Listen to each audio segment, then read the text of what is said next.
Hey everyone, sorry about the delay. Of course, having some small technical issues, but I'm here with Chris at Speaker's Corner. For those of you in the chat, can you just give me a 1 to let me know that you hear me and that we are live? And Chris, I'm going to share my screen. I'm going to share my full left side monitor. Yep. So that you can see what's happening there. Excellent. Looks like everyone can hear us just fine. Looks like everyone can hear us just fine. I can't hear myself. I need to kill my audio there. I might be quite loud. Sometimes my mic quite loud can be quite loud. Not sure if it is. Yeah, I prefer not to use headphones. I just keep the volume low, but I've got there's an echo. Echo should be gone now, Aldrin. Let me know if there's an echo.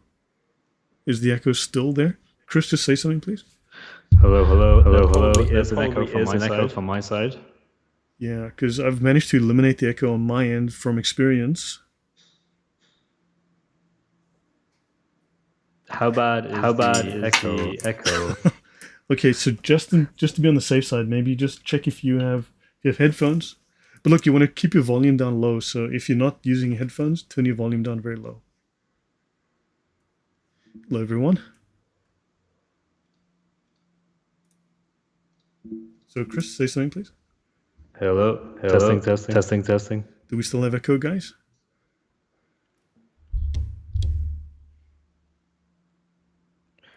I guess tell me exactly how bad it is. Is it really bad? Is it completely unusual? Unusable? People are saying Crystal has an echo. They're saying you have an echo.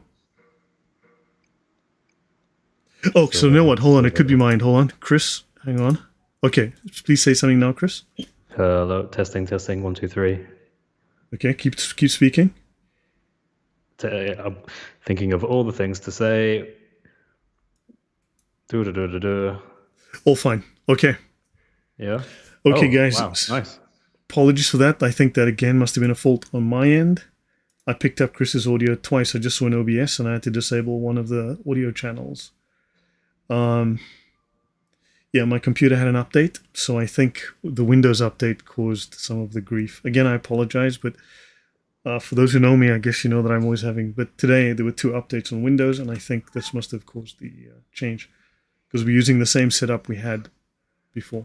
Anyway, thank you guys for being here. Thank you, Chris, for joining me today. The discussion is Dhimmis and Jizya. All right, and Chris, you were saying before that this is something that does come up at Speaker's Corner. Can you tell us a bit about your experience there? Yes, a sore spot for Muslims at Speaker's Corner in the UK, because in the Western world, it's not particularly attractive to think of an entire religion that has as one of its central positions that it will have authority and dominion over an entire group of people based solely on religious grounds. And so people bring this up. You can watch Speaker's Corner videos. You can watch things from soccer films, for example, where people will say, "I'm not your dhimmi." And this kind of gets under many Muslims' skin because they don't like this idea, even though they do adhere to Islam. It's just an aspect of Islam they don't really like, and they would rather go away from their religion. In all honesty, it's very rare you'll meet Muslims who are just completely upfront and will say, "Actually, I'm totally down with dhimmitude. I like the idea of having complete authority over the Christians and Jews." So for that reason, they try and defend it. And when they defend it, they tend to start saying things like, "Well, you see, being a dhimmi just means that we protect you. What it means is when people come against you, when you're under attack, the Muslims will stand up for you and will be there for you, kind of like brothers in arms, and will protect you. And all you have to do is you have to give us a little bit of money, and that's it. And we'll ensure that you are protected." Another thing they'll say is, "Well, it's just a tax, and taxes are normal, right? Like you pay taxes in your government. Why can't you accept our way of doing things where we also pay tax?" I have heard that exact argument before. Yes. Yep. So yeah, and they try to claim it's exactly the same for everyone, but this is not the same. So yeah, what I have is I have a bunch of notes. I've also got my PowerPoints up. Sounds like protection, but Tony, it is exactly like protection of the mafia. There's little difference. A dhimmi is, under Islamic law, a prisoner of war. And a prisoner of war has to retain a completely non-combative status. He has to remain utterly peaceful. He cannot do anything to harm the government. He cannot own weapons. And he has to basically wear his prisoner uniform. And if he violates any of the rules and the rights, then he is treated as a prisoner of war. And exactly the same laws as apply to a murtad, right? Someone who apostatizes, or someone who is a prisoner of war. The exact same rules and laws will apply to that dhimmi. Were you aware of that, Chris? Not quite, not in this fullest, no. Okay, Can you talk a little bit more about that? Yeah, so we'll cover that as we go through the show, and hopefully I'll be able to give you and arm you with information that is useful to you in the future, and if need be, provide you with references, page numbers, and so on, right? And yeah, we'll go into detail, but you are the subject of the Islamic State. But remember, a Christian is worth monetarily one third, I believe, of a Muslim. We've covered it before, so but you are worth at best half a Muslim, if not 1/3 of a Muslim, and you are of a lower status socially. You must be humiliated, and of course, if you violate any of the rules, then you are treated as a prisoner of war, and you will be subject to effectively court-martial. So this is really what it leads to. Polytheists don't pay jizya from the Shafii because they're not people of the book. Joe Lowe. No, in all of the schools, the rules are the same. There's something called ijma, which is standard across. So Joe Lowe has a comment there. He says polytheists don't pay jizya from the Shafii and Hanbali school of jurisprudence because they're not people of the book, but in the Hanafi school of jurisprudence, they do pay jizya. No, it's the same across all of them. This is not to say that Muslims cannot change the rules as they go. They can make it up literally as they go along if they feel they can justify it, quote unquote. Islam in Sicily had led to mafia protection, as Lloyd mentioned before. So yeah, the term mafia may well have an Arabic root as well from its time that it was subject to Islam. Okay, so yeah, let's maybe jump into this. I want to show something. Let me just show you something. You mentioned tax earlier, Chris. Yep. Okay. Yep. I want you to see this is the reliance of the traveler. The minimum non-Muslim poll tax. Now, a poll tax is a head tax, a tax on your head, and if you don't comply, of course, you will literally be beheaded. But the minimum non-Muslim poll tax is 1 dinar, which is equivalent to 4.235 grams of gold per person per year. And the maximum is whatever both sides agree upon. Okay, so this is a minimum, and that's the maximum. It is collected with leniency and politeness. That is a lie. That is an out-and-out absolute lie in this book.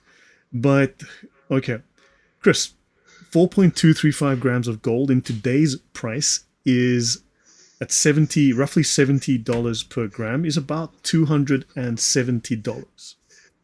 Yeah. About $70, okay, per year. Now, 70 times 4.25 is about $270. Can you afford to pay a tax of $270 per year? Minimum.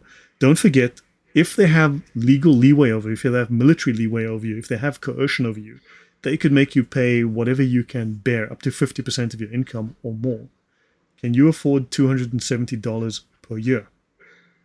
Yeah, definitely not. Yeah, definitely not. This is interesting. This is interesting because what I've just realized is one thing I've been looking at is zakat, and the way that zakat is applied. And from my understanding, they use something similar to this. They have something called I don't know how you pronounce it. They say the echo is back. That's crazy. Okay, I've had to go again, please, Chris. So when they pay zakat, there's like a minimum threshold, but that minimum threshold is based off the same principle here, which is the value of gold or silver. Mm-hmm. So what you effectively have is you have that changing over time, and it works out to about, I think it's like $4,000 or something. Okay, let's work that out. Let's go to the year 1270.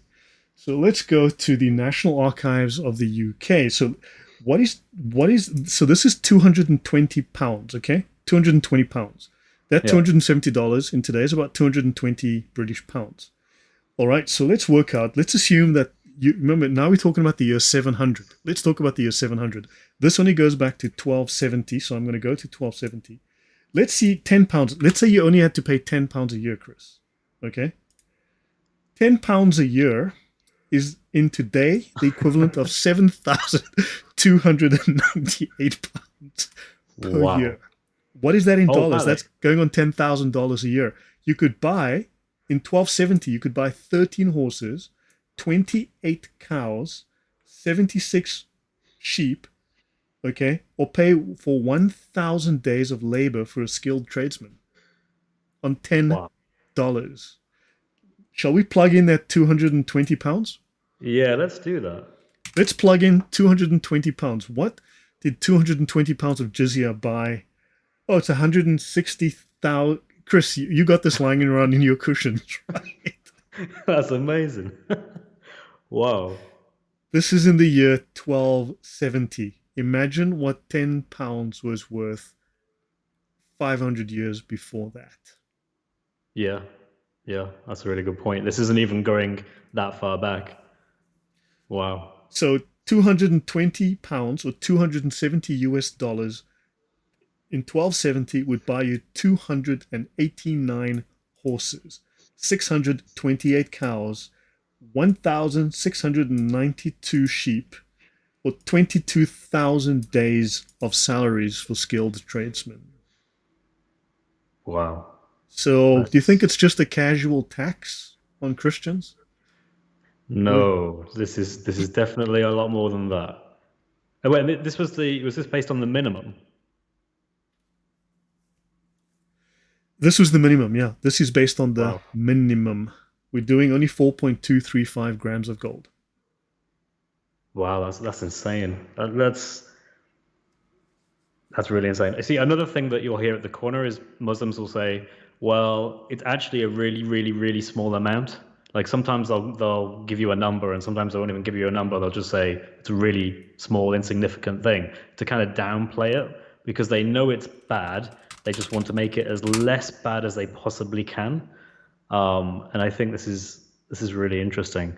There seems to be a principle in Islamic thought that when you look at trade and things in monetary terms, you base things off the price of gold, which makes things a bit difficult now in the modern age, because like necessarily inflation and things change like that.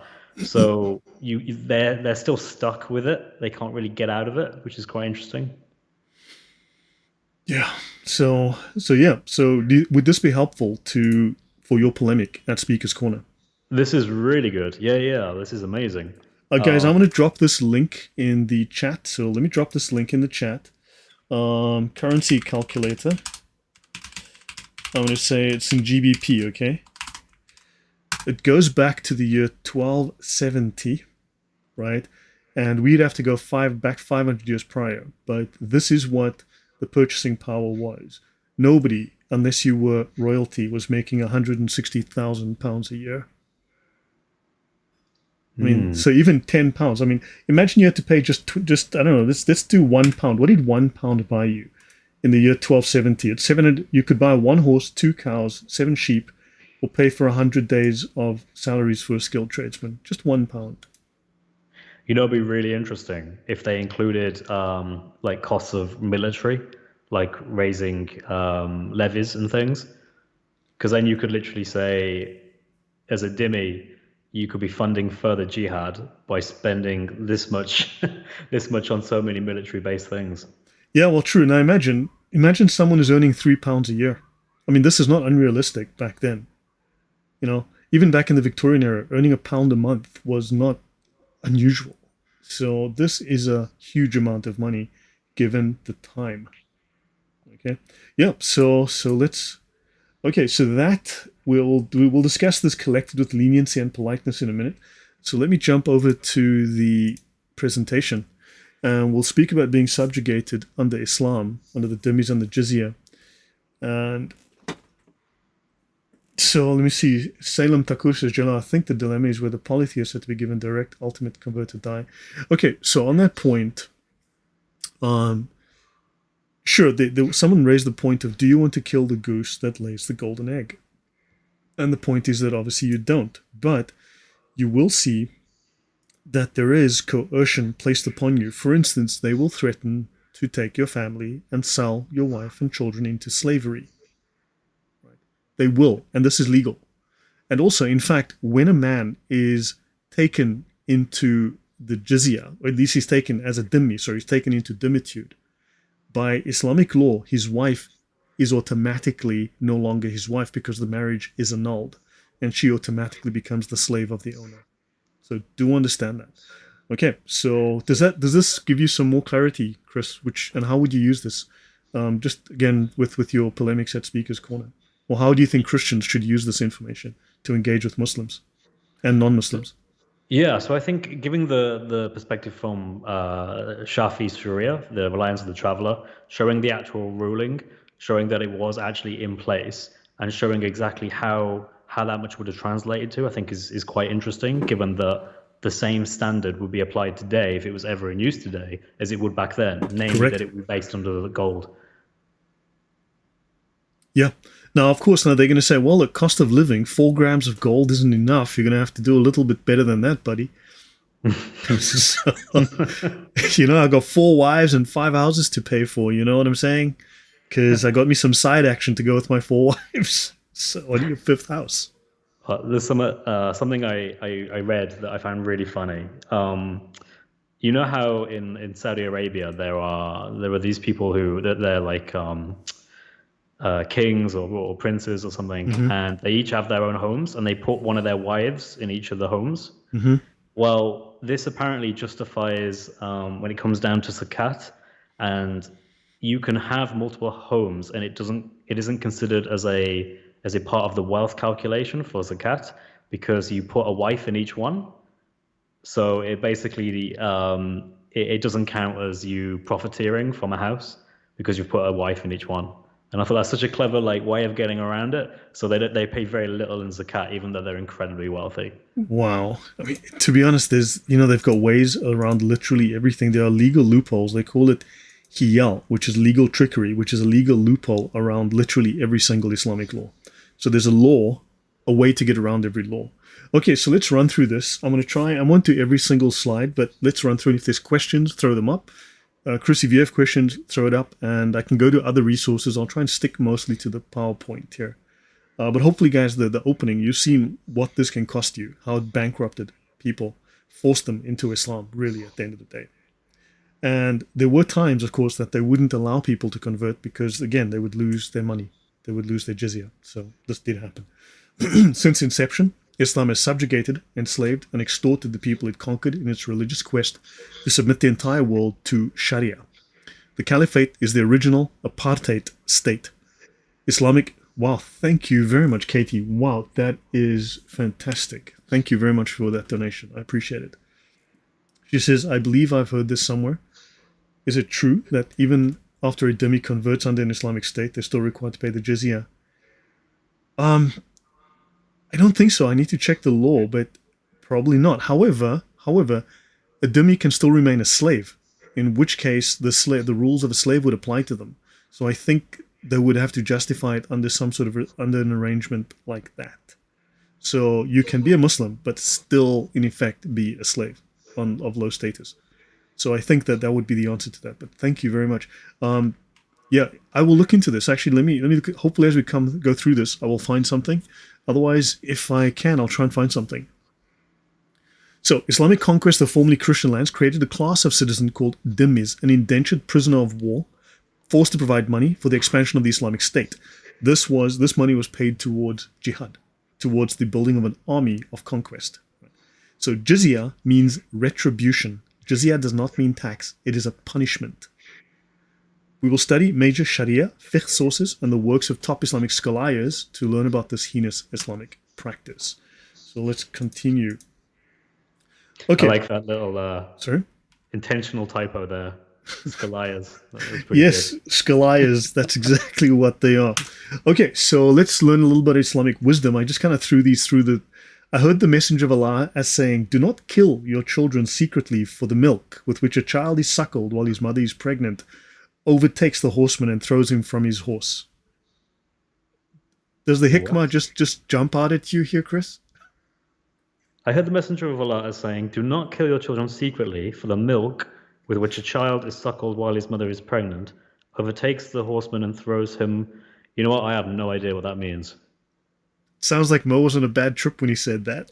Yeah, I think, yeah, definitely. So Joe Lowe says, what is darura? Darura, so there are two things. Okay, hold on. Darura doesn't stand alone. Darura, you have taysir and darura. So ease and necessity. So to ease the hardship that you are facing, in other words, the Christian wants me to tell the truth. I can't do that. I need some relief. Okay, necessity, lie out of necessity. So taysir and darura. So these are two of the forms of, so they will fall under rukhsa, dispensation, as opposed to azima, strictness. Okay, so azima is strict, right? This would not fall under strict following of Islamic doctrine. This falls under rukhsa, where you can basically break every law there is out of the for the need of ease and necessity. So it falls under rukhsa, but also it also falls into another category, which is Islamic lying, Islamic deceit, legal trickery. Okay, legal trickery called hiyal. So this is also a form of deceit. So it's rukhsa and it is hiyal. Chris, did that make sense to you? Yep, yeah, that makes sense. Okay, so Dario Fernandez Moreira also talks extensively about this issue in the book, The Myth of the Andalusian. Brilliant. He's got a video, actually, there's a BBC video, I believe it is, on YouTube. It's about 45 minutes long. He speaks about, is it him? Yeah, I think he speaks about it. Good grief, it's really good. If it's the video I'm thinking of, man, the guy's really smart. He's good. Yeah, so this is complete hogwash in Islam. Thank you. Let's move on. So, yeah, it doesn't say don't kill your children. It says don't kill them secretly. Yeah, Notice. that's such a strange. Why add that word? Who knows? Who knows? Who knows? Okay, so we all know about the finality of the Prophet's message, and so previously revealed religions were valid in their own eras, but were abrogated by the universal message of Islam, as attested by the Quran. Right? Both points are worthy of attention from English-speaking Muslims who are occasionally exposed to erroneous theories, affirming these religions' validity but denying or not mentioning their abrogation, or that it is kufr, unbelief, for a Muslim to hold that the remnant cults now bearing the names of formerly valid religions such as Christianity or Judaism are acceptable to Allah after he sent Momo. This is a matter over which there is no disagreement among Islamic scholars. So understand, for a Muslim to say that Christianity is valid is actually makes him an apostate. So, any comment, Chris, before I move on? Because Yeah, it's interesting to know exactly when they started to have these opinions. I think early Islam, the scholars didn't necessarily hold to the idea that it was corrupt. I think it kind of developed when they had more contact with the Bible, with the Torah, and then they realized, oh, there is no way we can reconcile these. Therefore, we're now going to say that, yeah, these are corrupt. You should completely abandon them. that's a longer point. You know what? We should maybe plan to talk about Saint Paul in Islam. I've done a deep dive into the history of Saint Paul in Islam, and it's hysterically funny. I mean, it's laughable. It'll make you cry. I would love to do that. But It's actually one of the things I've been meaning to bring up at the corner and do a deep dive in. I'm not quite there yet because I need to look at some of the counter arguments that I'll bring up about that, but I'm aware that Paul is mentioned in sources. Paul is deep in Islamic sources from the 8th century onwards, and basically, short version, because we might have to break this up into 2 episodes if it goes on. But Saint Paul is a major sticking point for Islamic scholars. Now, if you go to the early scholars, we're talking major scholars that are revered even by Western academics today as philosophers, as legal thinkers, and so on, right? And for instance, this one guy, I can't remember his name offhand right now, but he is actually even on the Spanish banknotes, right? So this guy's like highly revered, and he's on other current countries' banknotes and whatnot. So they thought that Saint Paul was King Saul. In other words, from 1000 BC at the time of David, they thought that Paul was King Saul. So they confuse him with King Saul in their sources. They also confuse him with Paul of Sarasota from the 3rd century. Okay? So Paul, in other words, was alive in the 270s, 280s. Then they also confuse Paul with other characters in history. They also confuse him. So they also have Paul having started Nestorian Christianity, which was considered heretical, of course. And Nestor is from the 450s, 460s. So now Paul is alive in the 400s, the 200s, and 1000 BC. Paul is also king of the Jews. Paul causes the Crusades. Okay? Paul directly causes the Crusades. Paul is king of the Jews. Paul is a Christian. Paul is a Muslim. And the Christians were Muslims for 81 years after the ascension of Jesus, and then somehow Paul makes them become Christian. How Paul was alive 81 years after Jesus ascended, who knows? But you've got to see it. And the thing is, so Muslims will focus on one or two things their scholars say, but if you look at the rest of the content of their scholars, it's hysterically funny. I mean, laughable. Utterly laughable. They have no idea. I mean, this is the same thing with, how Christ was supposedly not crucified, but Allah made it appear to them as if he was. Yeah. And they all differ about this, which is funny because the Quran says it's the Christians who differ about it. I mean, I guess I shouldn't really be surprised that they have lots of differing accounts about who Paul was. It's insanity. Yeah. It's hysterically funny. It's a comedy. I mean, for instance, if you look at the Jesus on the ass before Jesus is crucified. Before Jesus is crucified, he's taken around on a donkey, right? So in the Islamic account, Jesus is taken around sitting backwards on a donkey, and he is thrown with tomatoes and things. And then what happens is they take Jesus into a field filled with pumpkins and cabbages, right? And then they hang him on a tree, and something like that. So they take him into a field full with pumpkins and cabbages. Now, these are major Islamic scholars, people considered to be top-notch Islamic scholars, and they get everything wrong. You see, what I notice is Muslims basically distance themselves from these guys now. Any Muslim who is worth his salt, basically, will just say, look, that was a scholar. It doesn't matter if it was Ibn Kathir, it doesn't matter who it was. Throw them under the bus. We reject what they say. Evidently, they were wrong. What we now think is this. And I always wonder if a good way of dealing with this is just to say, well, okay, you can throw your scholars under the bus, but you've basically thrown your deen under the bus for the last 1,400 years. Yep. You whatever you believe now, it's not Islam. It's like a kind of westernized, sort of feministically weaker Islam that doesn't want to have these views anymore. Yes. It's a totally different religion, basically. Correct. Jib actually mentioned, I forgot, Paul is also the son of Constantine the Great. You see, now that makes sense. Well, I mean, tying it to Constantine anyway. So Paul is the son of Constantine the Great, and in the Islamic narrative, Paul, in the one story, he's a Jew. In the other story, he's a Christian. So he's a Christian that tries to get the Christians to kill the Jews, and he goes to the Romans to get the Romans to kill the Jews. But in another version of the story, he's a Jew who tries to get the Romans to kill the Christians, right? But then also, Paul starts the Nestorian church, he starts the Jacobite church, and he starts another. These are all 3rd, 4th, and 5th century churches that Paul starts. So he's alive 500 years after the death of Jesus. But then Paul actually, so he teaches 3 different guys, 3 completely different doctrines. Now, these are guys alive in different centuries, right? So he starts 3 different strains of Christianity, all totally contradictory, and then Paul kills himself as a sacrifice to Jesus. I am not kidding. I wish I were kidding, but it's true.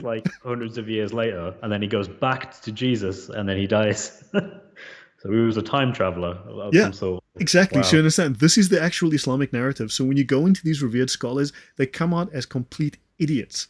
And I mean, I would love to say, hey guys, that story about Paul, can we go into the rest of what that scholar said about Paul? Can we go to his actual books and read his stuff? It makes them look stupid. So yeah, let's continue. So basically, Christianity is a remnant cult. Okay, the scholars have said this is abrogated, and so now Islam is the final religion that Allah will never lessen or abrogate. So Christianity is Deen al-Batil. It is completely worthless. Okay, God doesn't hear our prayers. Our prayers fall like dust at our feet because al-Batil means worthless, void, cancelled, but also al-Batil is one of the names of Satan. So Christianity is one of the religions of Satan, so therefore it is evil. Therefore you are praying to Satan, right? Now, Muhammad says here, I have been favored above the prophets in 6 things. I've been endowed with consummate succinctness of speech. I've been made triumphant through dread. War booty has been made lawful for me. So theft, piracy. Now, pirates, only pirates take war booty. So Momo is a pirate. Muslims, let me know if I'm wrong. War booty goes to pirates. The whole earth has been made a purified place of worship for me, and I've been sent to all created beings, and the succession of prophets has been completed in me. So understand, he's now usurping the place of Jesus. He's declaring himself partner of God, effectively. Yeah. Right. Now, just to establish some of the bona fides of Reliance of the Traveller, it presents the established and approved views of the Shafi madhab. The translation is excellent, and the translator has added several appendices which enhance the value of the book. It is an orthodox presentation of Shafi fiqh, and in fact, it is part of the ijma. This is an Islam QA, so we're not dealing with some random book. The Reliance of the Traveller is hard to praise this book enough. It stands without equal or competitor as the primary Sunni manual of Islam in English. Primary Sunni manual of Islam. There is no other book that comes close, bar none. This is true not only because of the relevance of its content, but because of its rigor. So we're dealing with a very important, very critically Wait, did this guy just say that it's true not only because of the relevance of its content? Yes. It thinks the content is still relevant? Yes. Wow. Have they actually read this book? I mean, reading Reliance of the Traveller and thinking even just some parts of it are still relevant is worrying. Wow. Yeah. Katie says, amazing. Paul says, even if an angel from heaven preached a different gospel, to let him be accursed. Given Muhammad's interactions with Gabriel, could this be a reason Islam hates Paul too?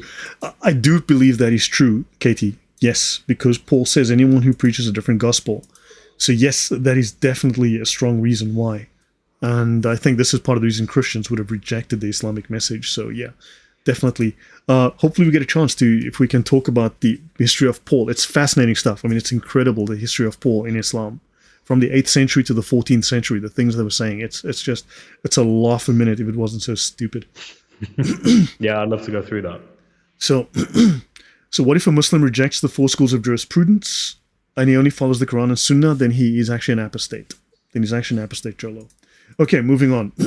See, more relevance, the Reliance of the Traveller, highly reputable classic manual, blah, blah, authenticated by Al-Azhar. So, okay, so captives of war in Islam, so may be killed. And remember, a dhimmi is a captive of war.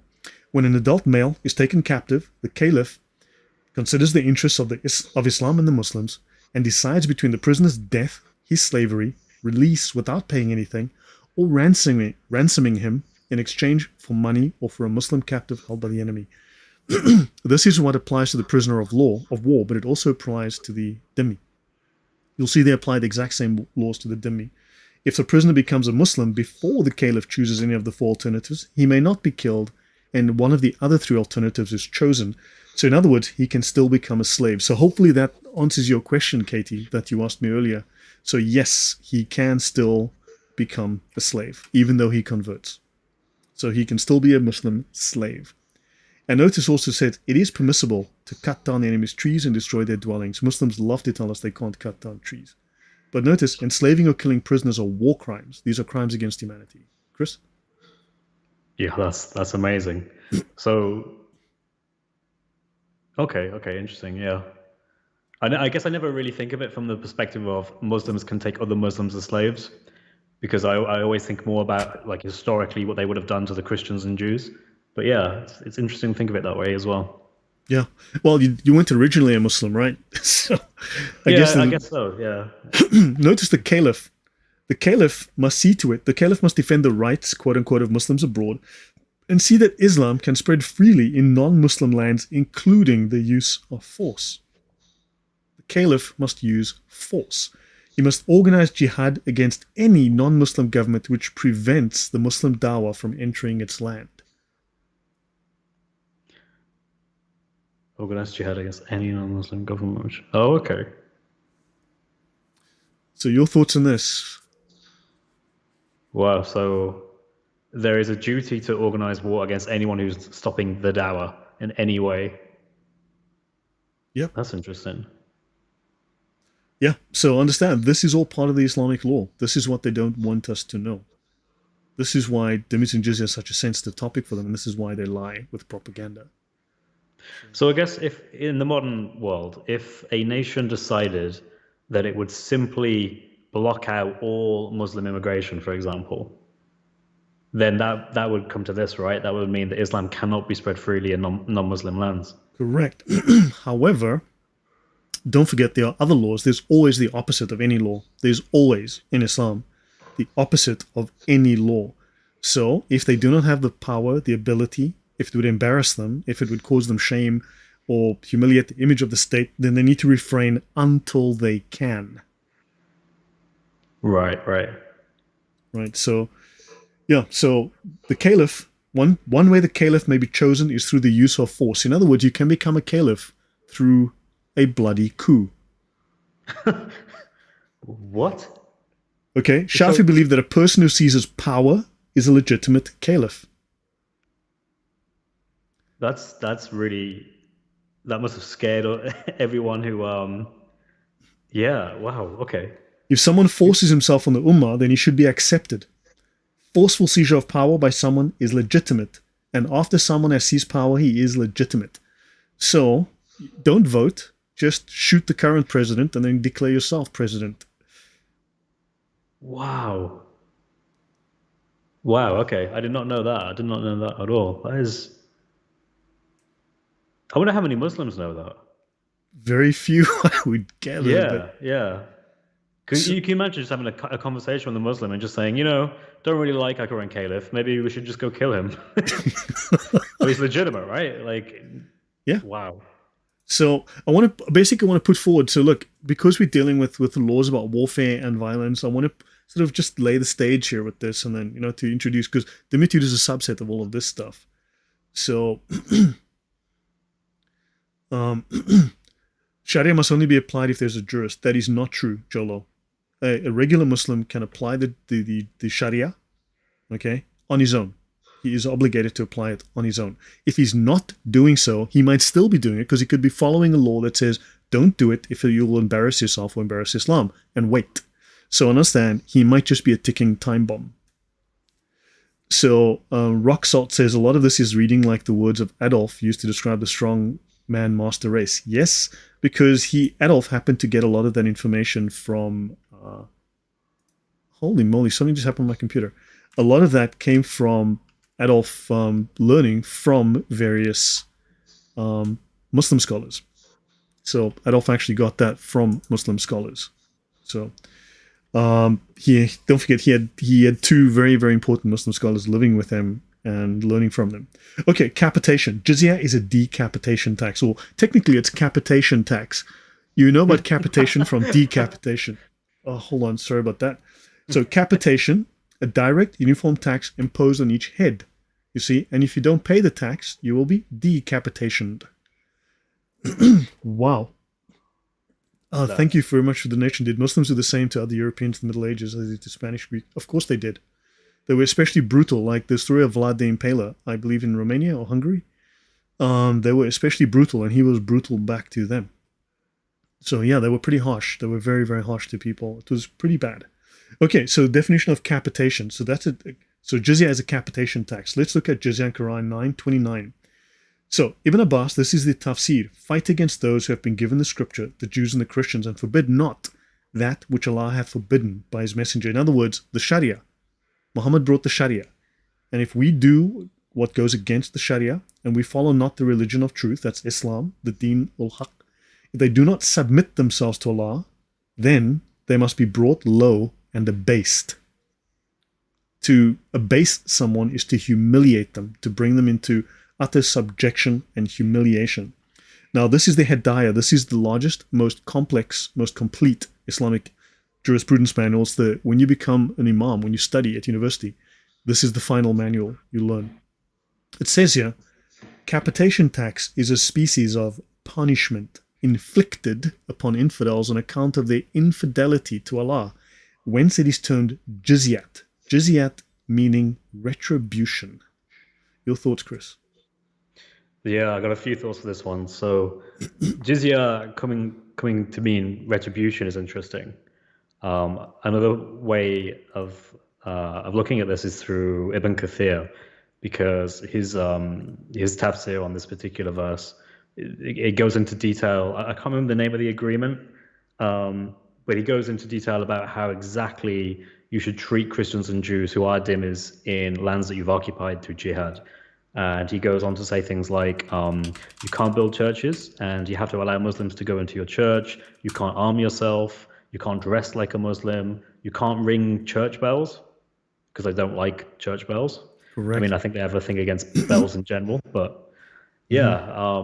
And it goes into detail, and he ultimately sums it up by saying they must feel themselves subdued. It's humiliation. Yeah, we're going to get into the specifics of that.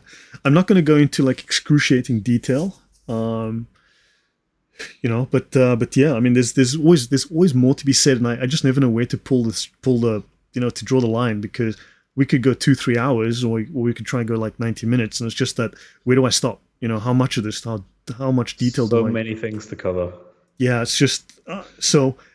The word abase means behave in a way that belittles or degrades someone. I watch my colleagues abasing themselves before the board of trustees. Notice the words: to humiliate, to belittle, to demean, to degrade, to disgrace someone. This is what Islam must do to you. This is how dhimmis must feel. I mean, this is illegal in the workplace. You try and do this in your workplace, you'll get fired in the West, but this is the condition that non-Muslims found themselves in. So this is humiliation. You must be subjected under this humiliation by Muslims according to the law, right? So conquered, subject, dhimmi or prisoner of war. So it's a contract, and you're dealing with lawyers. Remember, Islam does not have priests. It has lawyers. Remember, Islam does not have priests. It has lawyers. It does not have morals in the sense of right and wrong. It has legal and illegal. Don't forget, there's a distinct difference here. Legal and illegal versus moral and immoral. It doesn't have moral and immoral in its... It might use the words, that doesn't mean them the way that we mean it. Chapter 11.0, non-Muslim subjects of the Islamic State, the people of the Dhimma, a formal agreement of protection. The Mafia also makes agreements of protection with its subjects. Is made with citizens who are Jews, Christians, and others. And notice, people like Sikhs, Mormons, they neither are nor could be a book, since the Quran is the final revelation. Sikhs, Baha'is, Mormons, Qadianis, so these are not people of the book. So they are not valid. In Islam, these religions are not valid in any way, because the Quran is the final book, and they claim to have received revelation after Muhammad, so therefore they are invalid. Any comment, or shall I just go on? Yeah, that makes sense. Okay, so such an agreement is only valid when the subject, right, the subject peoples, meaning subjected, right, people who are subjected, they follow the rules of Islam involving public behavior and dress, okay, and they pay the non-Muslim poll tax, the jizya, right? So this contract is administered by lawyers, don't forget. And the minimum non-Muslim poll tax is 1 dinar, as we've discussed, and it is collected with leniency and politeness, which is a complete lie. Oh, notice it also says here, as are all debts, and it is not levied on women, children, or the insane, which is another lie. You're going to find out that women pay as well. So in this example, in the Reliance of the Traveller, the author, Nuhamin Keller, is lying through his teeth here. Okay, interesting. No, he does. Trust me. Yeah, such non-Muslim subjects are obliged to comply with Islamic rules. They are distinguished from Muslims in dress. They have to wear the wide cloth belt, the zunnar. They are not greeted with salam alaikum. They must keep to the side of the street. They may not build higher than or as high as the Muslims' buildings. Though if they acquire a tall house, it is not destroyed. In other words, burned down or broken down. They are forbidden to display wine or pork, to ring church bells, to recite the Torah or the Evangelion aloud, nor they to make public displays of their funerals and feast days, and they are forbidden to build or even to repair churches. Now, Muslims will automatically throw Ibn Kathir under the bus as needed, but you said Ibn Kathir said exactly the same stuff. This is the ijma. This is the Islamic law. There is no other Islamic law than this. Your thoughts? Well, yeah. They just flat out throw whatever they can under the bus, really. I think no matter what you tell them this is, or where this comes from as an authoritative source, they'll throw it in the bin. And I think it's because they have to. I've not yet met a Muslim who, when you start to go through these things, like these particular rulings that were applied to dhimmis, will ever defend it. Maybe I will one day. Maybe I'll find that one Muslim who will be like, nope, this is correct. We do this, and this is fine. Yeah. You know, the one guy who probably would is what's that? Daniel Pikachu. Oh yes, yeah. Maybe he would. What's Yeah. crazy is there's that one guy. Jesus is a Muslim. I mean, who's a complete. This is a yeah, it's a family friendly channel, so so there's a word for that guy, but he's a complete coward. Okay, let's. Does he? Would he be the type that would say, yeah, this is totally fine? No, he's. Oh, I mean, come on, the guy's an abject liar. But I have Uh, I have asked him. I have asked him 100 times, 200 times. I said, "Look, buddy, you keep telling me I'm wrong. You keep saying you have better information than me. Let's meet. Let's meet. Let's bring out the books and let's talk. Let's just talk about this. I'll read it. You read it. Discuss. Tell me where all the scholars are wrong. Show me the correct. Tell me which page I missed in the book, which says the nice things." And this person over the last year or more has refused. I've asked them hundreds of times. And this person has refused, and they keep saying, "Oh, you're too scared to debate Daniel Hakikachu," right? And I'm like, but Daniel Pikachu doesn't talk to me. I've never spoken to Daniel Pikachu. I don't go on his channel and talk poop on his channel, right? You come on my channel, you talk poop on my channel. Maybe you want to meet with me, if you, he won't. Nobody, and they won't. But yeah, Daniel. Unfortunately, the weird thing is they say Daniel will defeat you, but Daniel agrees with having sex with little girls. Daniel agrees with jihad. Daniel agrees with Islamic slavery. Daniel agrees with everything I've said. yeah, it seems to be the case from what I've seen of him. Because I haven't seen too much of his content, but he does seem to be establishing himself as the Muslim in the West. I think he's based in America that actually will affirm these things and not have any shame about it, which is interesting. But yeah, so be it for him. Yeah, let's have a look. Okay, so Alexander Tsipovich came in. This calculations are right, real equivalent to what you could buy with 4.5 grams of gold in 7, 8, 9 centuries. So, Alexander, I was showing the value of that gold in sure, but yeah, if you have the calculation for me, that'll be great. But understand, if Muslims have to use 4.5 grams of gold, right? 4.5 grams of gold is $270 today. I went to the 13th century. The 13th century, 4.5 grams of gold in terms of the monetary value. So it doesn't mean they were speaking not of the value of gold. They didn't want gold. They wanted monetary value. So at that point, the monetary value was 4.25 grams of gold, whatever, 4.35 grams of gold. So that 4.35 grams of gold, they're speaking of dinars, not gold, but that was the equivalent. But $70 today, right? Multiplied by 4.3, you take it back 900 years and you've suddenly got some serious money you could buy a house with. So, yeah, what I'm saying is that a dollar today is not the same as a dollar 1,000 years ago, right? A dollar 1,000 years ago could feed your family for a year. So, okay, so let me see. Let's continue. So I think you can see Islam as discriminatory against non-Muslims. So if a non-Muslim subject of the Islamic State refuses to conform or to pay the poll tax, then the agreement with the state has been violated. When a subject's agreement with the state has been violated, the caliph chooses between the 4 alternatives mentioned above. Those 4 alternatives mentioned above in connection with prisoners of war. Right. So ultimately, this all goes back to the fact that they're considered prisoners of war. And this is just a legal agreement they have with them during the time, I guess, that they're occupied. And if they ever go back on this agreement, they don't conform with these rules that they have to pay the jizya and to not violate the rules that have been set against them, then it's either those 4 options, right? So they could become a slave. It was they could release them or they could sell them off. And I guess the 4th one is to kill them.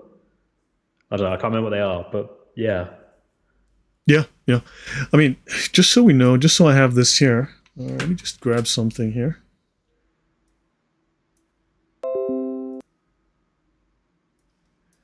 I mean, I just grabbed this.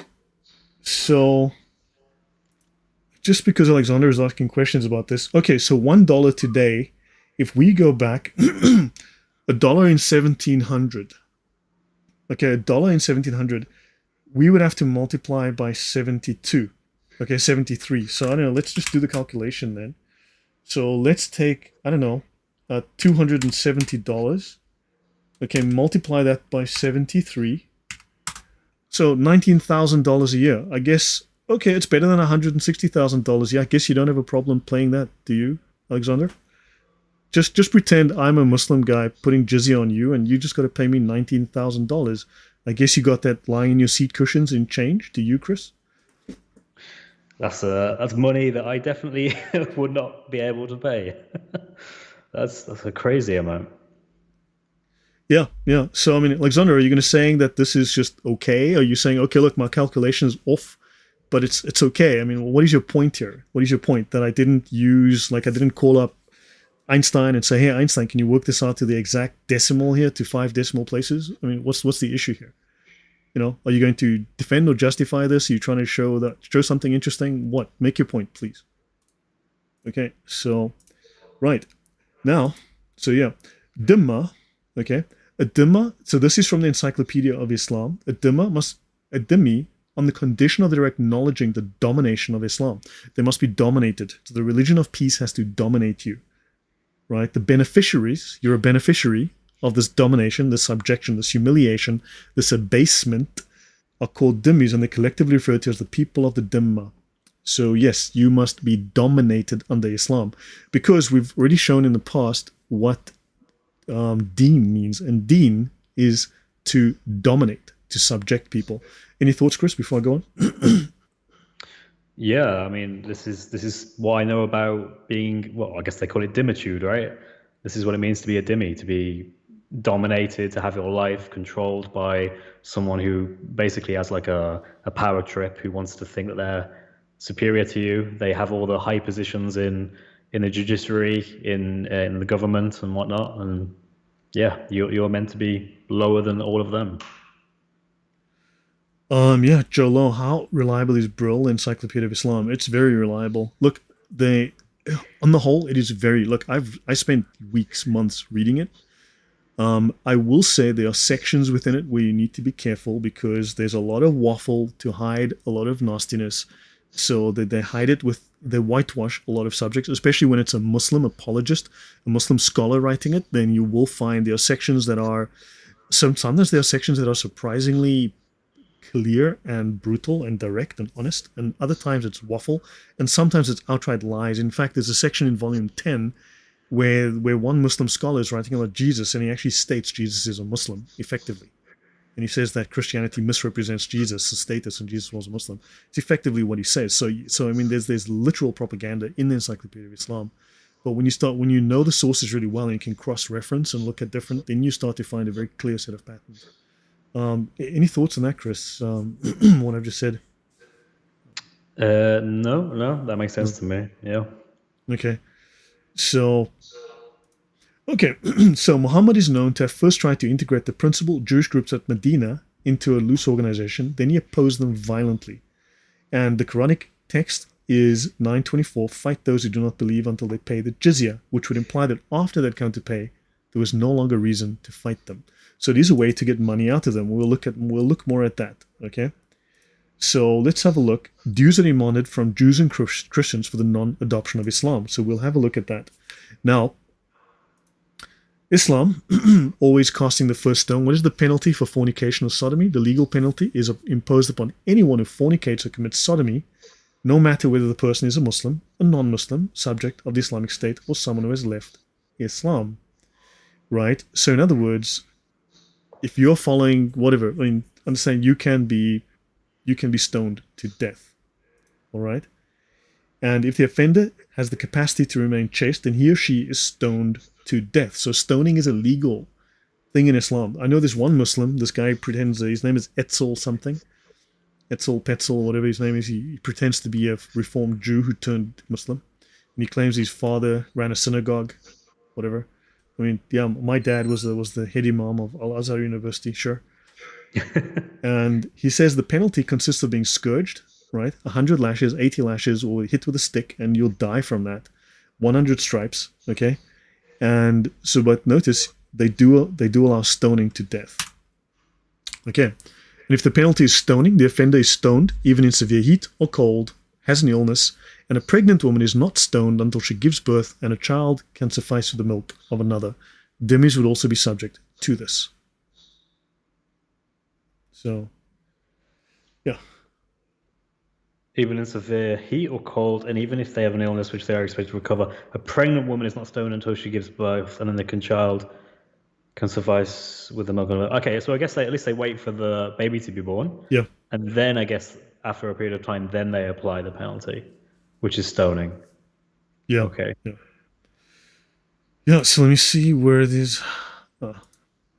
Okay, let's continue. So, of course, Islamic art. I mean, you would only find this in Islam, right? Art about the stoning to death of people. So this was, dhimmis were also subject. Muslims, now remember, Sharia law applies to Muslims and non-Muslims, so even dhimmis would be killed the same way. So you can look forward to stoning coming back and getting into fashion if Muslims have a caliphate. Now, the real purpose of levying jizya is to humiliate them to such an extent that they may not be able to dress well and to live in grandeur. They should constantly remain terrified and trembling. It is intended to hold them under contempt and to uphold the honor and might of Islam, by the Sufi saint Sirhindi. So the point of humiliating you is to uphold the honor and might of Islam.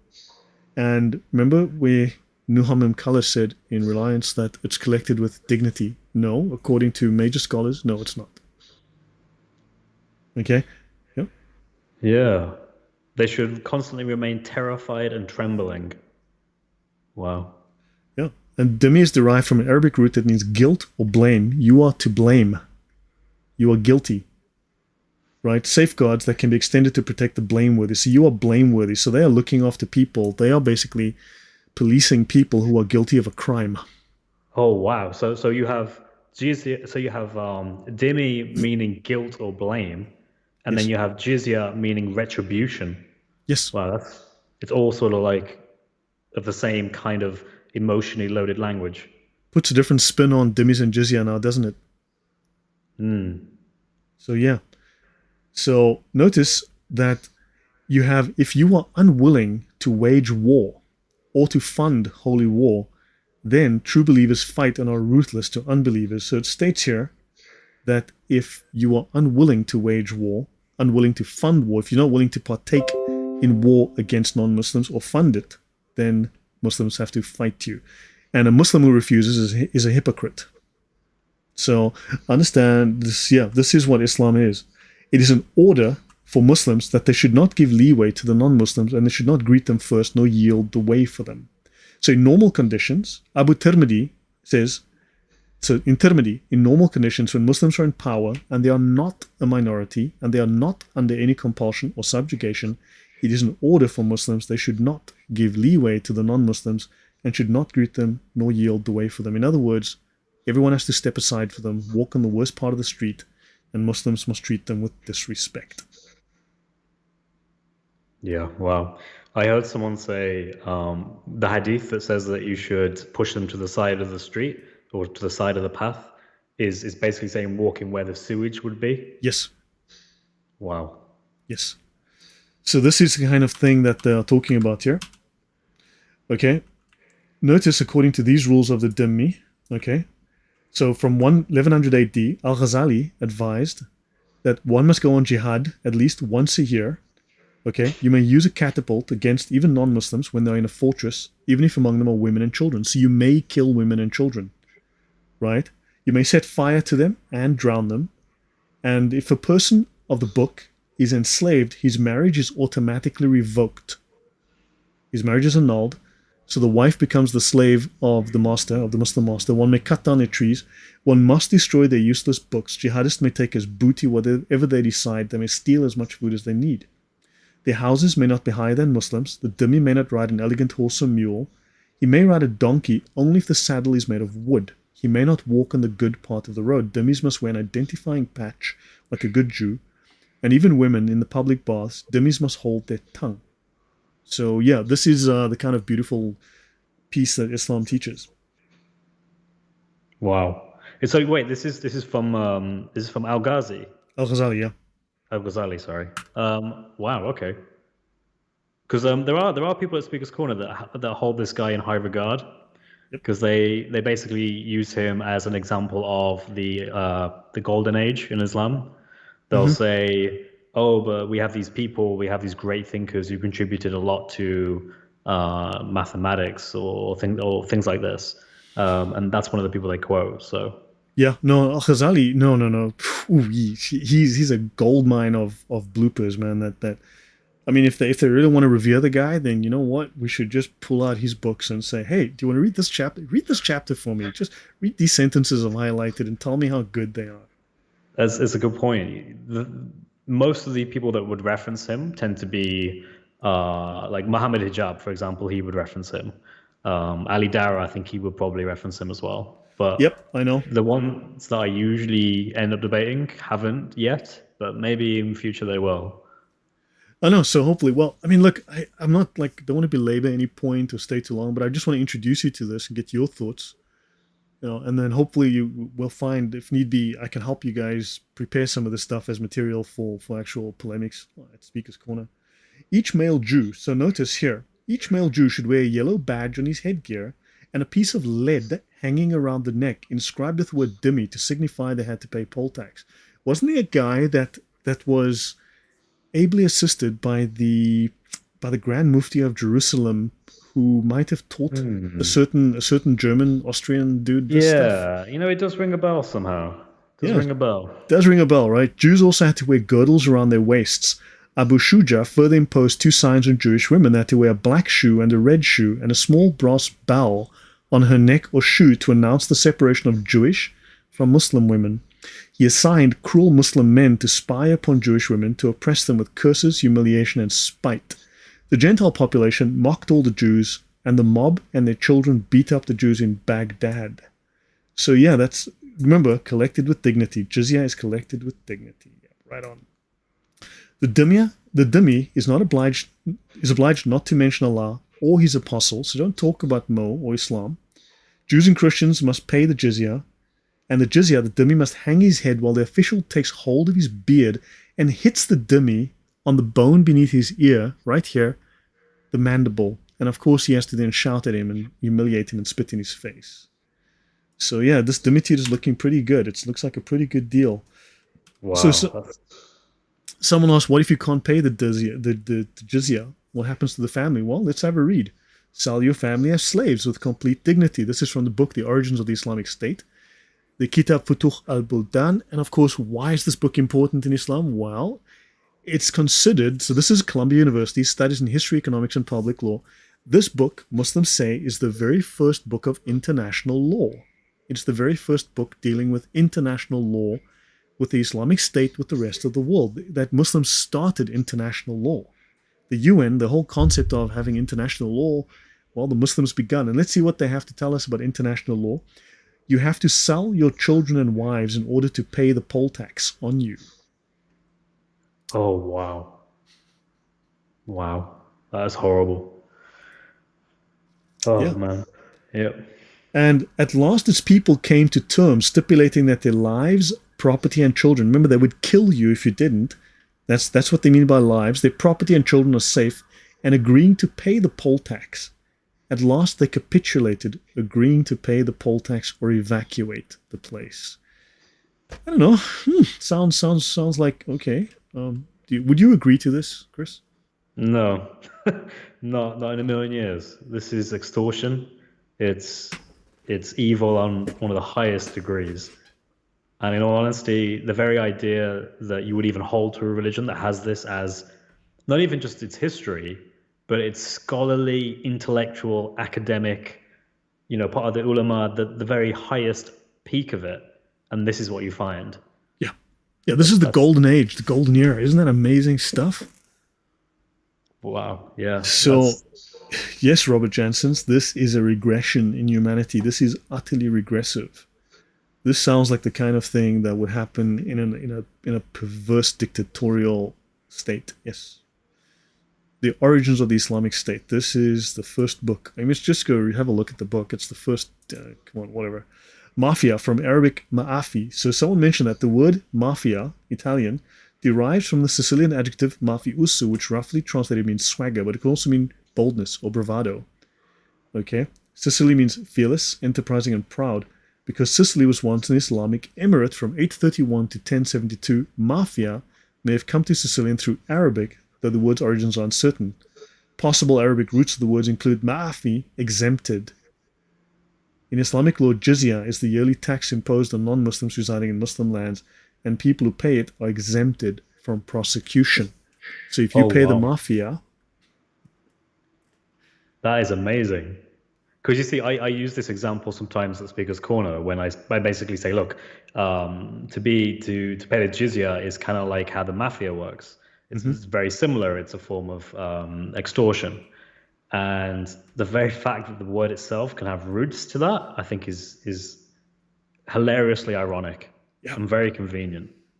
So if it's such a nice window you got here. It would be a shame if someone threw a rock through it and broke it. But pay us little bits of money, we'll exempt you from having to worry about these things, Such a nice daughter you got here, yeah? Yeah, it's not even that. It's, oh, look, some people threw rocks through your window. It was obviously us. But anyway, if you pay us money, we'll protect you from those people who would throw rocks, which is basically us. Yeah. So, yeah. No, look, so Muslims can steal. But of course, we showed this earlier, right? So remember, the Muslims can take your stuff. Okay?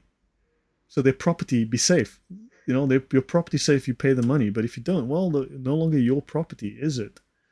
Islamic scholars and a sanitized sirah. Okay, I'll skip this because this is not really that important.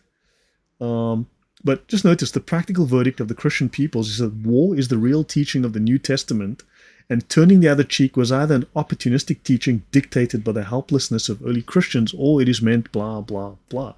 Did you know that, Chris? This is a modern sirah. This is a modern, popular sirah of Muhammad.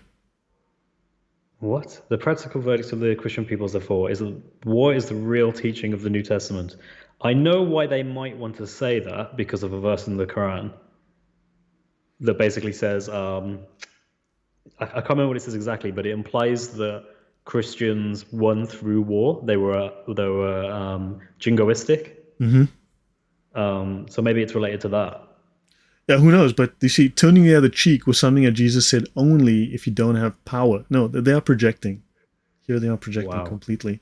This is what they teach Muslims in the mosque. And sadly, this is what Muslims are taught. This is how Christianity is misrepresented and lied about by Muslims. Gosh, they have no idea what Christianity is or what it teaches. It's constant distortion of every aspect they can. Now, Islam does not teach aggression, as did Moses, nor does it, like present-day and presumably corrupt Christianity, preach a contradiction. It does not ask us to turn the other cheek and at the same time to sell our clothes to buy a sword. Isn't it? Oh, wow. Islam forbids aggression, but it urges us to fight if failure to fight jeopardizes peace and promotes war. If failure to fight means the extirpation of free belief and of the search for truth, it is our duty to fight. Well, isn't that sweet, Chris? Wow. Wow, I'm still stuck on the fact that they try to say that Jesus telling the disciples to buy a sword basically is some sort of instruction to go to war and kill people. Yeah, it's basically saying, right, put your armor on, go out there, fight as many Romans as you can. He speaks of use the armor of God, the sword of faith, use the helmet of prayer. Jesus actually says that, I think, in Matthew. So he speaks of the helmet of prayer, the armor of faith, or whatever, the sword of righteousness, or whatever it is. It's the sword of belief or something. These are metaphorical terms. So, yeah. There's a fatwa in Islam Q that says that tawriya is legal. Dude, lying is legal. Lying is not only legal in Islam, it is obligatory. Jolo, let me be blunt about this. Okay, I wish I was kidding. I am not. No one has proven me wrong in 4 years I'm doing this. I am waiting for the Muslim to come along and show me how I'm wrong. Lying is obligatory. Obligatory. You receive reward from Allah for lying in Islam. I've said this how many times? I'd love a Muslim to prove me wrong. Just to jump in there was, I don't know if you saw on Soccer Films, but there was a Muslim that came up to Bob the other week and lied to him and said he was an agnostic. And he had this big conversation with Bob. And he said, look, I'm not a Muslim, definitely not a Muslim, I'm agnostic. And then later on, he actually went up to Bob and basically tried to say, I actually lied to you. I only did this because I wanted to know what you thought without making you biased. So I lied to you about not being a Muslim. Yeah, it was so weird. And he didn't see anything wrong with it. He thought that was a completely normal thing to do. Yeah. Just to flat out lie to someone. So, okay. It's perfectly acceptable in Islam. In Islamic ethics, I mean, if you want to even call it ethics, but whatever, that's the word they use. This is perfectly acceptable behavior. It is perfectly normal. Within that culture, within that civilization, it is a completely antithetical moral and legal civilization. I mean, set of ideas. It is utterly antithetical to Christian Western values. Lying is obligatory, not even just legal. They have to. So, yeah. Notice the objectives of jihad. Okay, we're looking at section 09.8 in the Reliance of the Traveller. The Caliph makes war upon Jews, Christians, and Zoroastrians. Okay, so now notice it says here, he has to first invite them to enter Islam in faith and practice, to become Muslims first. And only then should he attack them. Later on, you'll see that they completely contradict themselves and say, well, you don't actually have to, you can just attack them anyway, unprovoked. Okay? So, and if they don't, they must enter the social order of Islam, the social order, the New World Order of Islam, by paying the non-Muslim poll tax. And notice, the war continues until they become Muslim or pay the non-Muslim poll tax. So they must fight those who do not believe in Allah until they pay the jizya out of hand and are humbled or abased, humiliated. So this is even further clarified in the Hedaya, but hopefully you understand, warfare, jihad, is designed to make Muslims and to steal your money so that they can use the money to make more Muslims. Yeah. It makes sense. So now if you look at Jami at-Tirmidhi and we look at some of the hadiths, for instance, notice this one. Now, if you look at the Da'if Bukhari, you look at Da'if Muslim, you're going to see the same. You're going to find in both of those compilations, you'll see chapters on military expeditions, chapters on warfare, right? The chapters on military expeditions. Why? Because Islam's religion of peace. They should not give leeway to the non-Muslims. The Muslims were only to humiliate them. Okay? Now, you see, they can't be nice to you because that would amount to honoring them. And doing so would amount to honoring the non-Muslims. So you cannot greet them, you cannot be nice to them, you cannot show them any honor. And jizya, okay, if they refuse, then take the jizya from them. And if they refuse to pay, seek aid from Allah and fight them. Right? So this is consistent. Yes, you're thinking? Oh, just thinking, how on earth could they think that they could be honoring them? By greeting you. By being nice. Yeah. Wow. I think they basically have to think of you as subhuman, I think. Correct. Correct. Now I mean, people speak, I go online and I see people talk about the Jews and the Goyim and there's the Noahide laws. I mean, look, I'll be blunt. I know the Talmud, and I'm not referring to you, Chris, understand, or my audience, but for the complete idiots out there, I know the Talmud far better than you ever will. I have read it. I've spent months with it. I've done a lot of work on it. Trust me, you're talking poop. Excuse my French, but man, and I listen to people talk about this, and then you go read, what is a dhimmi, right? What is a kafir? I mean, people will lie about the Talmud whole day. And I mean, would you expect that the people who are lying about the Bible are telling the truth about the Talmud? I'm not defending the Talmud as the holy word of God. It is not, understand, but we should not misrepresent what it says or lie about what it says. So, yeah. Okay, now you and he have written between you a document. This is in the history of al-Tabari. Okay, this is volume 17. Allah has put an end to discussion and truces between the Muslims and the people of war. So we are called now the people of war. And if you read through various of the Islamic law texts, you will see that we are called the people of war. And in fact, you remember that book on international relations I showed earlier? There's another one. There's another famous one as well on Muslim international law. And non-Muslims are called the people of war. We are the people they must make war upon. Right. So it's a reference to the fact that war needs to be done to us, not Yes. that we are the people doing the war. Right. Correct. Okay. We are making war on Allah by not becoming Muslims. Since the revelation of quittance, except for those who agreed to pay the jizya, the revelation of quittance, that's 9.5, 9.29, basically, that, that everything's been abrogated now.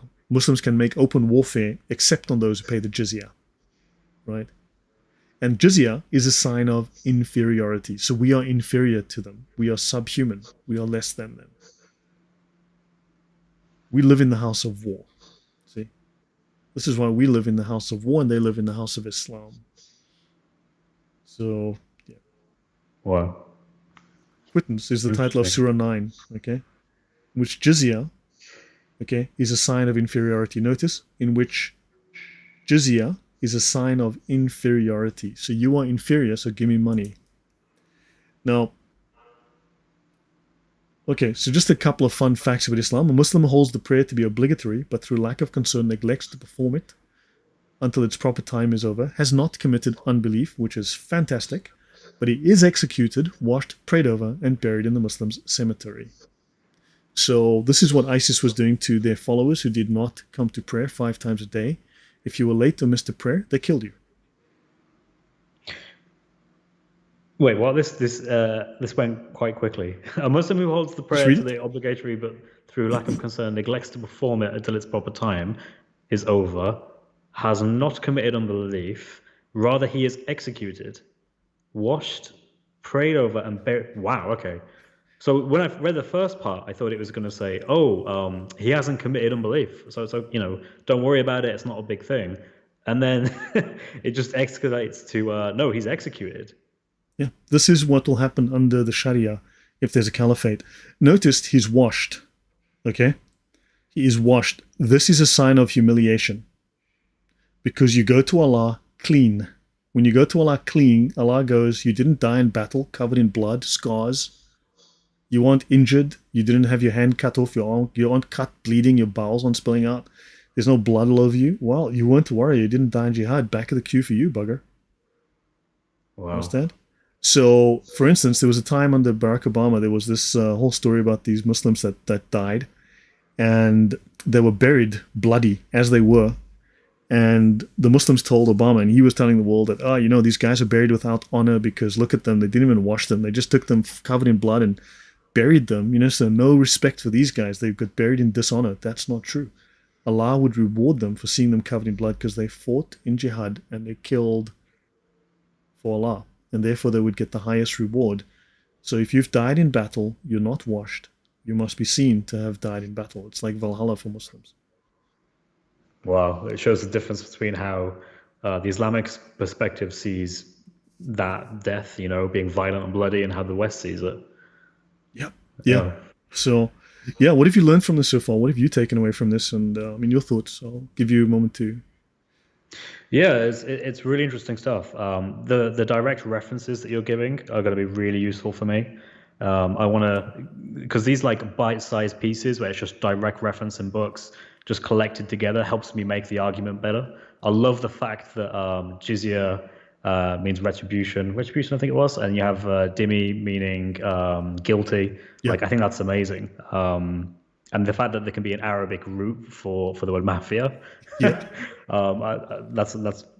really, really cool. And it's things like that that just make conversation and debate go a lot easier, because you can just start off with these points, and then you can go and you can throw these little details in as well, and it just like flourishes the argument, which is really great. And the fact that we have all these documented cases of exactly what this means, like talking about, in terms of law, this is how you have to act, this is what you have to do. By the way, you can be sold off as a slave, your children can be sold off as slaves or killed. I think that's really useful to know and to have the references to. Excellent, yeah. So Joe, look, I'm actually trying to talk about Dhimmis and Jizya, so let's try and stick to the topic if you don't mind, because it's bad enough I get distracted and go off, and I'd just like to stick to the topic today if you don't mind. Without getting too distracted too often. Okay, so hold on. Let's just talk about another Islamic fun fact. This is from the life of Muhammad. Okay, the Sirat Rasulullah by Guillaume. "O companion of Allah's apostle, okay, what rights has a husband over his wife?" And he said, "Woe to you, a woman who can never fulfill her husband's rights. So do your utmost to fulfill his claims as best you can." And she said, "By God, if you're the companion of God's apostle, you must know what rights a husband has over his wife." And he said to her, "If you were to go back and find him with his nostrils running with pus and blood and sucked until you got rid of them, you would not have fulfilled your obligation." Whoa, okay, so wait, let's digest this. A companion of God's apostle, what rights has a husband over his wife? He said, "Woe to you, a woman can never fulfill his husband's rights." By God, if you are the companion of God's apostle, you must know what rights a husband over his wife. And then he gives that example. Wait, and sucked until you got rid of them. Okay, so he's getting rid of all these things. You would not have fulfilled your obligation.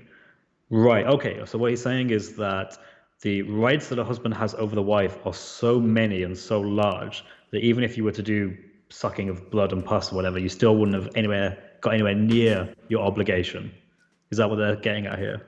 Yeah, yeah, that's Wow. disgusting.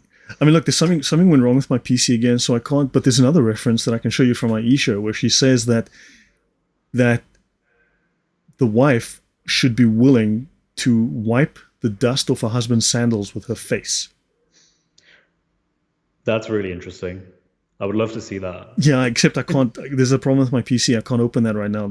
So I don't want to do anything because in case my system crashes. So it's already, it's locked up. So I don't want to do anything right now that might cause it to crash. No worries, no worries. So there's something there were 2 Windows updates today, and I think they've caused a problem on my machine. That's why I had these problems earlier. So yeah, because I had to reboot for a couple of updates, and I think this is causing problems. So let's continue. So Aisha urged women to take good care of their husbands, to recognize the rights that their husbands had over them. O women folk, if you knew the rights that your husbands have over you, every one of you would wipe the dust from a husband's feet with her face. Oh, wow. Okay, this is in the life of Muhammad, Sirah Rasulullah. This is in a different source. Oh, okay. Reported as Sahih by Ibn Hibban with a Jayid Isnad by Al-Bazar. Okay. So I just collect. I mean, these are just like fun facts to know about Islam. I'm just throwing these into, But understand, this is Islam. This is the thinking in Islam. Again, this is this kind of thing that's so embarrassing that it would be great. Yeah, I'm gonna look into that and see if I can find that because. Yeah, I mean, wow. It's just amazing that Muslims.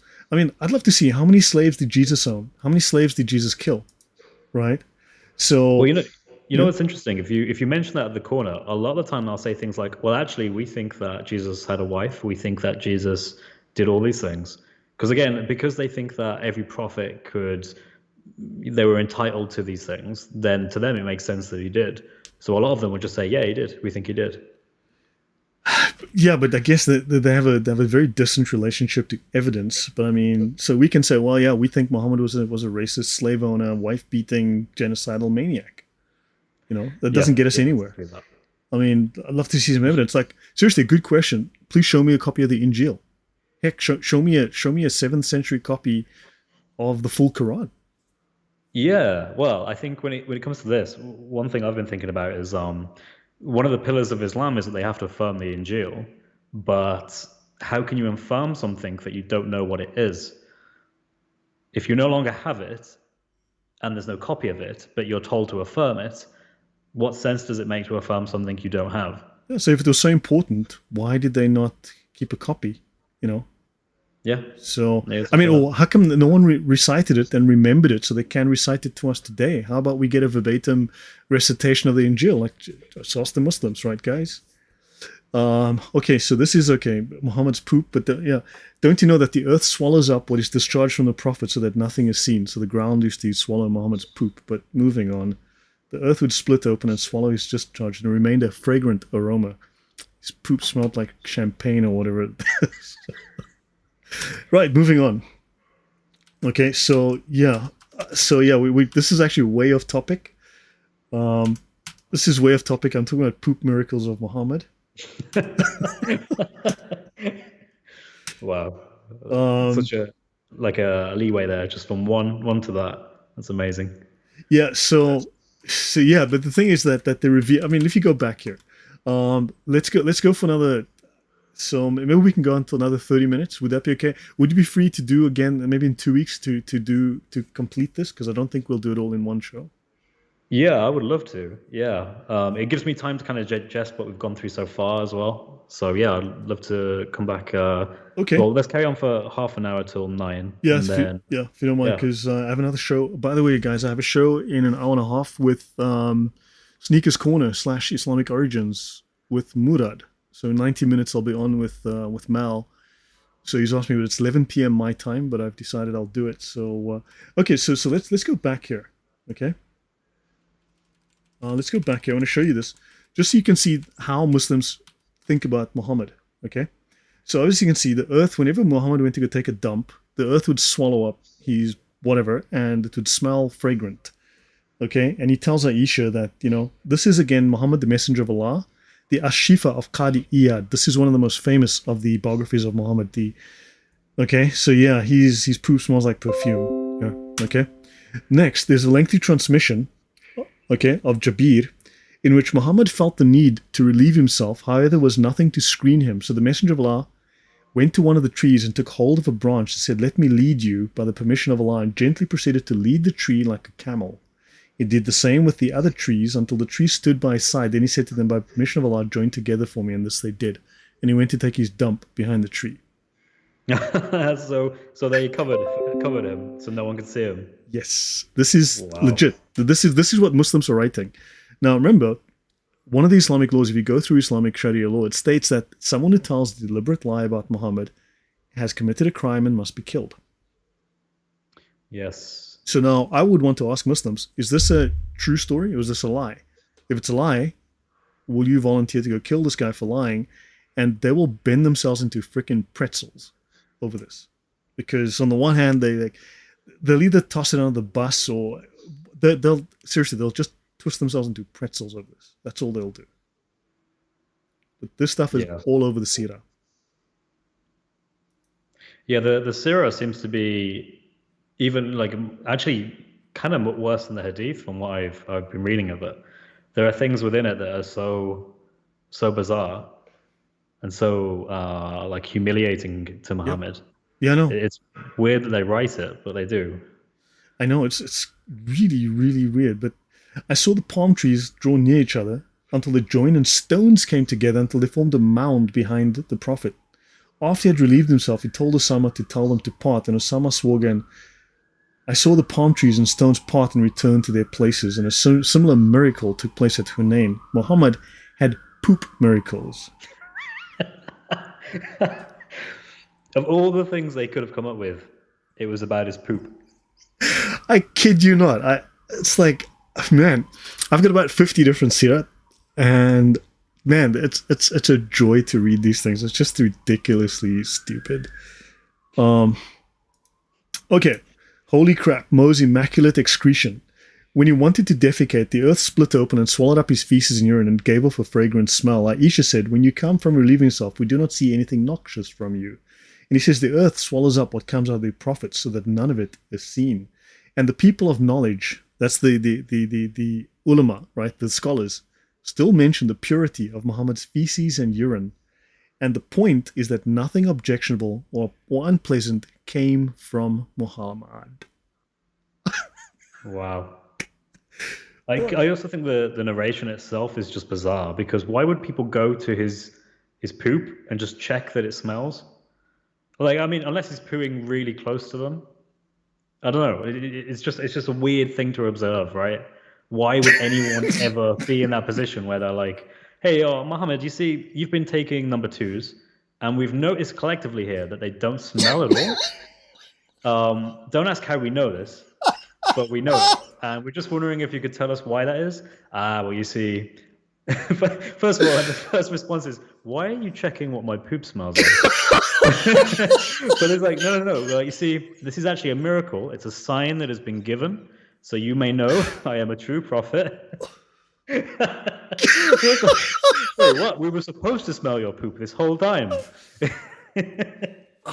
It was a sign, and we didn't know.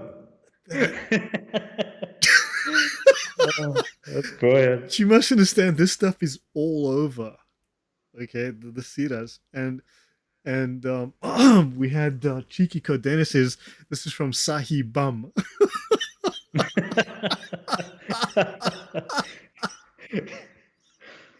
Oh my God. wow. So look, guys, you understand, we're dealing with something that is definitely not, shall we say, the Gospels.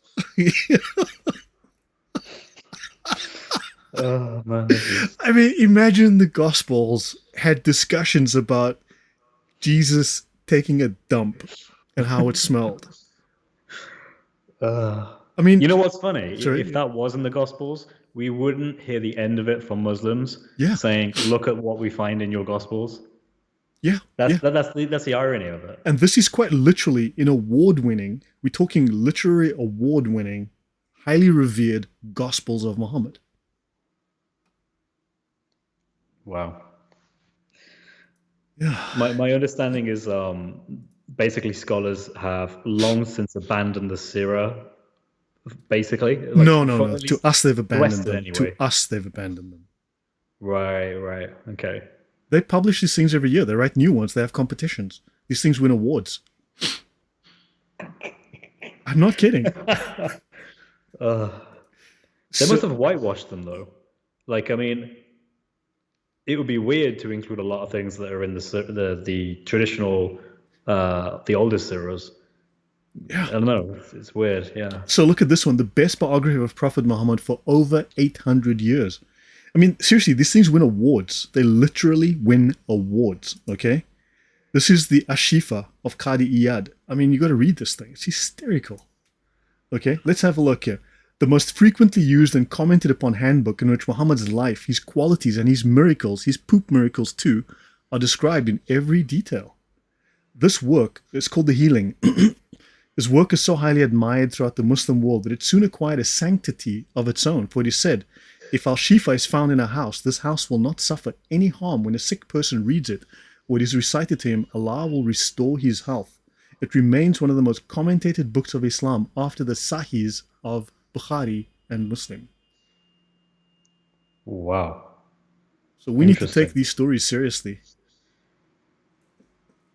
Okay. So yeah, Satyam says he's getting hints of lavender and citrus.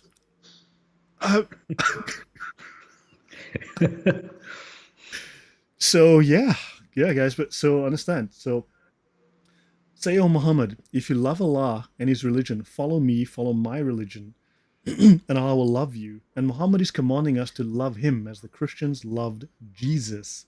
And the Jews said, so Abdullah ibn Ubay said, Muhammad is commanding us to love Him as the Christians loved Jesus. And the Jews said, Muhammad wants us to take Him as a compassionate Lord, just as the Christians took Jesus as a compassionate Lord. Have you seen this hadith? Whoa, no, I Tafsir, haven't actually. seen this before. So this is the tafsir on 331 from the Tafsir ibn Abbas. It's a commentary on Tafsir ibn Abbas. So, Right. yeah. Now, this is stuff they don't want us looking at. This is from a lesser known one, but they don't want us obviously discussing this. Muhammad is commanding us to love him as the Christians loved Jesus. You know what's funny? There are either two ways of looking at that. Either they knew how Christians love Jesus and wanted to apply the same to Muhammad, or they had absolutely no idea what Christians thought about Jesus. And they had a totally missed understanding of it. And, you know, either way, whichever way you go, it's bad. And it's obviously wrong. Yeah. So Muhammad is not just a warner. He's obviously their Jesus. He's the counterfeit Jesus, the replacement Jesus. So he's asking Abduls to love him. So yeah. Okay. So Ibn Abbas is Muhammad's first cousin, I believe. Oops. What did I just do there? Yes. I made a wrong mistake. I clicked the wrong button. So I think, I made a small mistake here, a typo. But Ibn Abbas is Muhammad's first cousin. Okay, so we don't want to call Ibn Abbas a liar. He's called the father of Tafsir, I think. Ibn Abbas. Yeah. So this is shirk. Now notice. So someone just mentioned shirk, Daryl. So can you say the shana, right? The shana, the shahada. Can you say it without invoking the name of Muhammad? No. So can you give due respect to Allah without including Muhammad's name in the shahada? No, you cannot. Now, shirk is the greatest, ascribing a partner to Allah is the greatest of sins. So if you say the Shahada, as found in the Quran, which does not have Muhammad's name, you are committing a sin in Islam. Allah will disregard you. The Shahada, as Muslims say it, is not in the Quran. You must say Muhammad's name, then Allah listens to you. That is shirk. Would I be correct, Chris? Yeah, there's tons of these things where Allah makes it clear that you can't associate partners with Him, and yet the Muslims do it all over the place. They do it in the Shahada that they take today, but again, you can't find the Shahada in its exact form in the Quran. But they have other things that make it problematic as well, like Jibril sharing in the act of breathing life into Maryam. Mm-hmm. Like that's an act of creation, and Jibril partners with Allah to do it. And only Allah creates. Yeah, exactly. But for some reason, Jibril took part in that in the Quran. So yeah, that's all very weird. Okay, so Ibn Kathir, Allah's love is attained by following the messenger. He judges against those who claim to love Allah, yet do not follow the way of Muhammad, the Sharia of Muhammad. Such people are not true in their claim until they follow the Sharia law of Muhammad and his religion in all his statements, all his actions, and conditions. So Muslims are required. Now notice, these things in the tafsir, right, eventually make their way into the Sharia. You must love the Prophet more than all people. In section P75.2, the Prophet said, "None of you believes until I am more beloved to him than his wife, his child, his self." They mean your life here. You're willing to die for Muhammad. And all people. Kirmani says, love of the Prophet means the will to obey him and not disobey him, this being one of the obligations of Islam. So you must love the Lord your Muhammad with all your heart and all your mind and all your strength. Sound familiar? Yeah. Wow. This is there are so many things that are just stolen and borrowed and twisted. It's to make something horrendous and horrifying.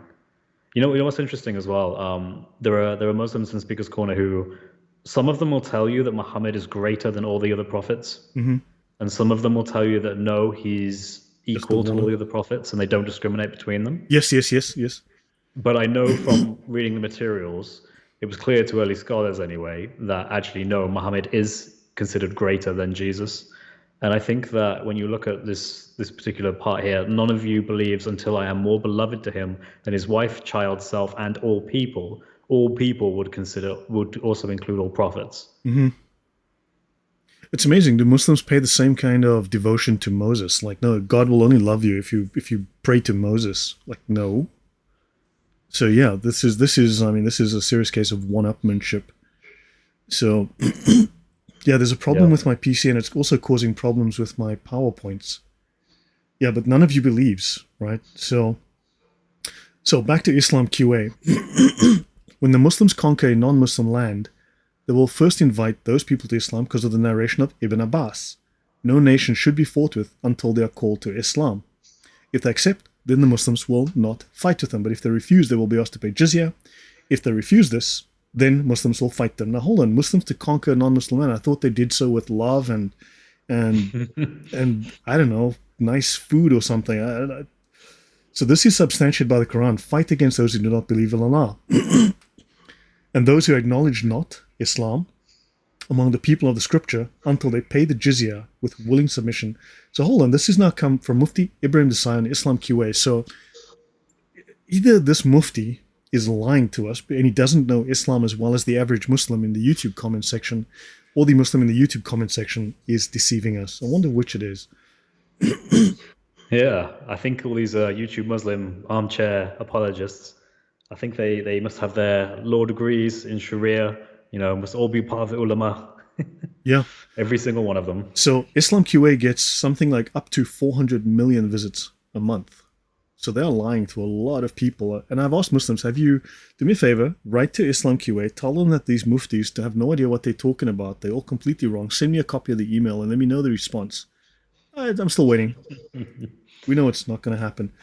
So here, on Islam QA, I have a question about offensive jihad.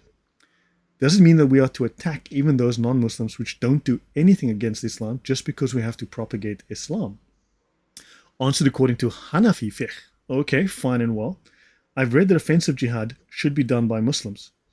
The first reason is, for the sake of Allah includes the propagation of Islam, the survival of Islam, and the extermination of those hindrances which impede the progress and expansion of Islam. The explanation of verse 190, Surah Baqarah. Okay, does it mean that we are to attack even those non-Muslims who don't do anything against Islam just because we are to propagate Islam? Please explain to me against which non-Muslims the Muslims have to do jihad. The answer: Muslims firmly believe that the person who doesn't believe in Allah as he is required to is a disbeliever. Thus, one of the primary responsibilities of the Muslim ruler is to spread Islam throughout the world, saving people from eternal damnation. So pay us the money, damn it. If a country doesn't allow the propagation of Islam in a suitable manner or creates hindrances to dawah, then the Muslim ruler would be justified in waging jihad against this country so that the message of Islam can reach its inhabitants.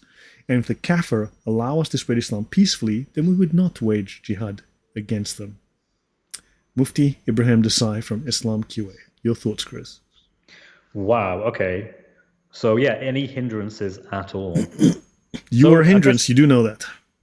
Huh? You're a hindrance, I'm a hindrance to this. Yeah, exactly, right? Yeah, I mean, you could classify so many things as hindrances, but even just minor things that get in the way. Like say for example, that speaker's corner closed. I mean, that's technically a hindrance to dawah because that's why dawah goes. So is that considered like a legitimate reason? I mean, it seems very benign, but you know, it's weird, right? It's really weird. Yeah. So look, I know we've kind of drifted on and off and around the idea of Dhimmis and Jizya, but is this giving you an idea of the culture and the hatred of Muslims, of non-Muslims, and the kind of inculcation of this ideology of hatred of non-Muslims, the inferiority of non-Muslims in Islam that has created this whole idea of retribution and punishment for Dhimmis and Jizya? Do you think this clarifies the culture it comes from? It does, context? Yeah. It really does. It makes it clear that this is prisoner of war kind of territory. It's all in the context of warfare. It's all in the context of humiliation and the idea of guilt being put on them for not accepting Islam. Yeah, it seemed. I think it makes it very clear. Yeah. So yeah, we'll go another few minutes. So guys, yeah, I'm sorry about the technical issues in the beginning. My computer's still having problems because some of the slides are not displaying properly. But I mean, there's more to this. So, but hopefully you guys are getting a stronger context for where Dhimmis and Jizya is coming from. So I'm going around the point, but I'm also trying to provide corroborating evidence to tell you that this is not us making it up. This is a Muslim scholar, a mufti. Sorry, excuse me, my throat. But so yeah, let me continue. So we will also use the Hedaya extensively, and the Hanafi fiqh book Hedaya is it a good resource? It is widely accepted by Hanafi scholars and jurists around the world. Okay? And it is, this guy, Burhanuddin was his title. Burhanuddin, the author's name is Ali Abul Hassan. Burhanuddin was his title. Burhanuddin means proof of the religion. So I'm assuming the guy was clued up. And he attained his knowledge from many teachers who were all experts in all subjects. Now, this is from Mufti Ibrahim Desai as well. Thank you. But this is the book, the Hedaya. Because I'm going to be using it, I want to justify my use of the book. Okay? And this is on Islam QA, and this is a book that talks at length about the subject, goes into far more detail than the Reliance. Okay, so I want to justify my use of it. If you're studying Muqtasar al-Quduri before Hedaya, I don't see any point in studying Bidaya al-Mubtadi before al-Hedaya. So when you become a mufti, the very first book that most schools will recommend is you study this Muqtasar al-Quduri. It's considered an introductory text, like a baby's little Sharia text. Sharia for babies, basically, okay? And then you eventually, after 5 or 6 or 7 years, you start with the Hedaya. Quduri is the first work studied in fiqh across all Muslim lands. So that's on Islam QA. I'm assuming they're being honest with us here. The final work studied is the Al-Hedaya by Al-Marghanani, called The Pride of the Hanafis. It took 12 years to write it. He really distilled it. It is the culminating fruit of the Hanafi madhab, okay? And then the Fath al-Qadir builds on the Hedaya. It doesn't explain out the text entirely. It is the greatest, most brilliant commentary in the madhab. So the Fath al-Qadir. So notice these are important books. So I'm just trying to justify my usage of these books. And then, of course, if you look at the Hedaya, Okay, the translation is clear and lucid. The Hedaya is a relatively advanced work of fiqh. It is a very useful text to understand the legal reasoning and underlying Islamic rulings. I would highly recommend this translation for those interested in Islamic law. So hopefully that makes it clear. So let's start going to these books. So that's my justification for bringing the Hedaya into this. So, whoever abandons the jihad that is waged for Allah, okay, he falls short in his affairs and he is on the brink of his own destruction unless Allah blesses you. So a Muslim who doesn't do jihad, unless you get special dispensation from Allah, well, you're on the brink of going to hell. Fear Allah and fight against those who oppose him. Fight against those who are in error and go astray. That's you, in case you were wondering, if you're watching. The unrighteous and the evildoers, that's you, by the way. And those who are not readers of the Quran, that's also you. So make ready and prepare to set out against your enemies among the people of the West. I think that's pretty clear, right? Yeah. Sahih Muslim. Against your enemies among the people of the West. Yeah. Well, what was that reference from? Is this the Hedaya? No, I don't. No, I can't because my computer, everything's frozen and locked up, and I can't. Oh, hold on. It came back. Hang on. Let me try. This one, slide 32. Let me try and find that for you. While it's working. While you do that, I just want to. Can't find it. I don't have it to hand, and the problem is that the software needs to go search for it. It's not available right now. So apologies. Notice even in Da'if Muslim, book 32, Hadith 3, otherwise book 19, Hadith 4294, and related to Quran verse 929. Okay, he says make a holy war. Okay, invite them to accept Islam. Okay, invite them to migrate to the land of the Muhajirin and inform them if they do so, they shall have all the privileges and obligations of the Muhajirin. If they refuse to accept Islam, demand the Jizya. And he says if you lay siege to a fort and they appeal to you for protection, do not accord them the guarantee of Allah and His Prophet.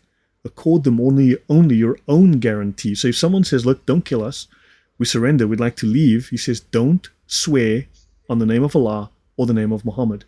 Give them your own guarantee and the guarantee of your companions, for it is a lesser sin that the security given by you or your companions be disregarded than that the security granted in the name of Allah and His Prophet be violated. In other words, lie to them in your name when you break your promise, because it's better than if you lie in the name of Muhammad. Do not let them come out in accordance with Allah's command. Do so at your own command, for you do not know whether or not you will be able to carry out Allah's behest with regards to them. Don't promise them safety in the name of Allah or Mo, in case you're lying to them and are going to kill them. Wow, that is very intense. Yeah, I haven't seen this, Eddie. That's interesting. Okay. Yeah, I was collecting all of this, and this is all in relation to the same topic. It's all in relation to you make war upon them, you tell them invite, so your enemies who are polytheists, recourse, invite them to accept Islam. Otherwise, pay the jizya. If they refuse to pay the tax, seek Allah's help, and fight them. This is all related to jizya. So if any Muslim can please bring me the nice parts of jizya, the beautiful parts, the beauty of Islam, just bring me that crap. I'd love to see it. I'm waiting for it. Please do. We'll be waiting a long time. It will never come because there's nothing good about this whatsoever. Yeah, no, exactly. So, oopsie, my bad. I made a wrong mistake there again. My apologies. Yeah, so let's continue. Sunan Ibn Majah. A believer should not be killed in retaliation for the murder of a disbeliever. So in other words, a Muslim should not be killed in retaliation for the murder of a non-Muslim. Right? A non-Muslim living in Muslim state under a treaty should not be killed until and unless he commits a crime which breaks the treaty, like dishonoring the Quran or disgracing the Prophet. So in other words, you can be killed for dishonoring the Quran or disgracing the Prophet. Until he commits a crime which breaks a treaty, like dishonoring. Wow. It's a crime. Yeah. Do you know about what happened in Britain recently with the, I think it was a 14-year-old autistic boy that damaged the Quran? Have you heard about that? Vaguely. I don't watch the news much, yeah. Okay, but basically it was a really big thing in this country, in the UK, because this autistic boy as a prank, he brought a Quran in. I don't even know if it was a Quran or an English translation, but he slightly scuffed it, and the Muslim community in the area, because there was a large Muslim community there, they went absolutely insane over this. They demanded that the school takes action and expels the student. Wow. There were people making death threats to him and his family. They spread rumors that he had burnt the book in a fire to provoke outrage more. And then they got his mom, sorry, this is a bit of a tangent, but Sure, they sure. got his mom to go to a meeting held by Muslim authorities, wear a headscarf, and then publicly denounce what her son did. Oh my gosh. Oh my Yeah, golly. and the thing is, you can actually go online and see what he did. He literally just scuffed it slightly. That's all he did. And what you said there really made me think of that, because a non-Muslim living in a Muslim state under a treaty should not be killed unless he commits a crime which breaks the treaty, like dishonoring the noble Quran. And I'm just thinking that kid would be guilty under that. So in a Muslim state, he should be killed. Yep. Wow. Yeah. So hopefully, I mean, so we should start to wrap up. It's been a couple of hours. Went longer than expected, and but guys, yeah, my PowerPoints are working normally again. They aren't doing weird things, but because a couple of things didn't show up correctly earlier, but close enough. I mean, yeah. Does this give you a new? We haven't finished. We're literally halfway through the presentation. I've basically stuck only in the presentation. I also have other materials in various PDFs, which I have not resourced. I've stuck to the PDFs on this one. But does this give you a deeper and a stronger insight for the audience as well? But Chris, I mean, does this give you a deeper view, and does it change any of the opinions you've had on what this subject is? I think I knew some aspects of things, but I think what this demonstrated to me is just how severe and how brutal it was, and also just how authentic this and universal this opinion is. That to make dhimmis, what dhimmitude is, what jizya is, yeah, it really brings everything together for me. And to be honest, I'd actually like, you usually post your stuff on your Google Drive, right? Yeah. Is this slide, is these slides available there? So look, you can see the source. I've just enlarged the source. This is Sunan ibn Majah. Okay, so this will be, let me see if I have this ready to hand. Because this I don't have ready to hand, but this will be in, if we go to let's go to the Google Drive. Let me find my Google Drive. And actually try and find it.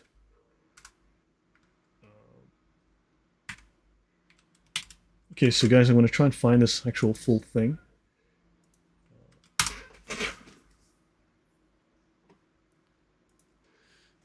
So this is going to be under Islam, and I need to do a search here for...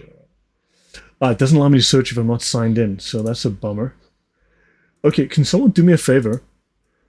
Please? Can you go to my archive link? Let me drop the archive link in the chat, now that my computer is mostly vaguely working again.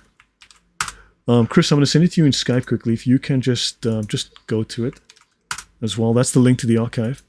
If you can look for Sunan ibn Majah, and obviously it's Hadith number 2660, and we're looking at the book here from Volume 3, so Sunan ibn Majah, Volume 3. What do you find? So I'm going to try and get it here as well. I'm going to try and get into it. And if I find it, so I'm just going to look for Majah. Okay, here we go. Okay, there we are. Did you get it? Sunan ibn Majah, Volume 3, and you'll see that I should be sharing, right? So it's from Hadith 1783 to 27 something, okay? So this is the one here. So I'm going to zoom in tight. You see here? I've just zoomed in real tight onto it. So I'm going to bring this one up. Here it is. And it's in this book. So if you just look for Majah,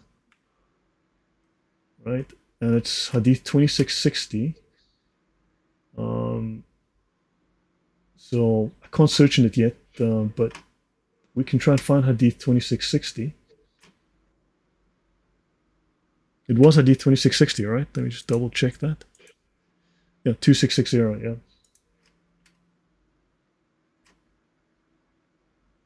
So it's about halfway down the book.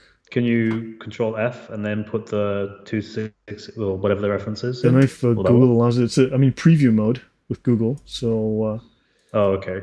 Yeah. yeah, and I'm just wary about doing anything that makes my computer freeze. So nearly there. Apologize for the. Yeah, I wish I'd marked the page number as well, because 2660. Okay, here we go. Here we go. Here it is. Page 529. The chapter's on blood money. Blood money. There, that's positive. There you go. So it's legit. So I could be wrong about this, but I think in regards to blood money, the payment due is also different for killing a Muslim than it is for a non-Muslim. Yes, there are differences. For a non-Muslim, I mean, you're worth much less. So there's a whole difference. It's a whole different series of rules, I depending. could be wrong, but I think it's half. I think you only pay half if they're a non-Muslim or something like that. Okay, I need hold on. to I will check find that this stuff. for you because let me do this because on my computer, luckily it's working. 15. I need to look up the word 15.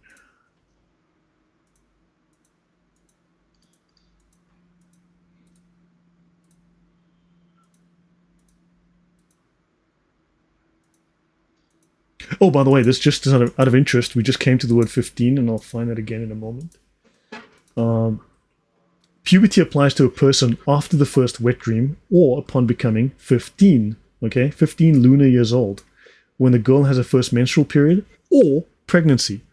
So notice Muslims say, but Aisha was she reached puberty at 9. No, Islamic law says you have to be 15.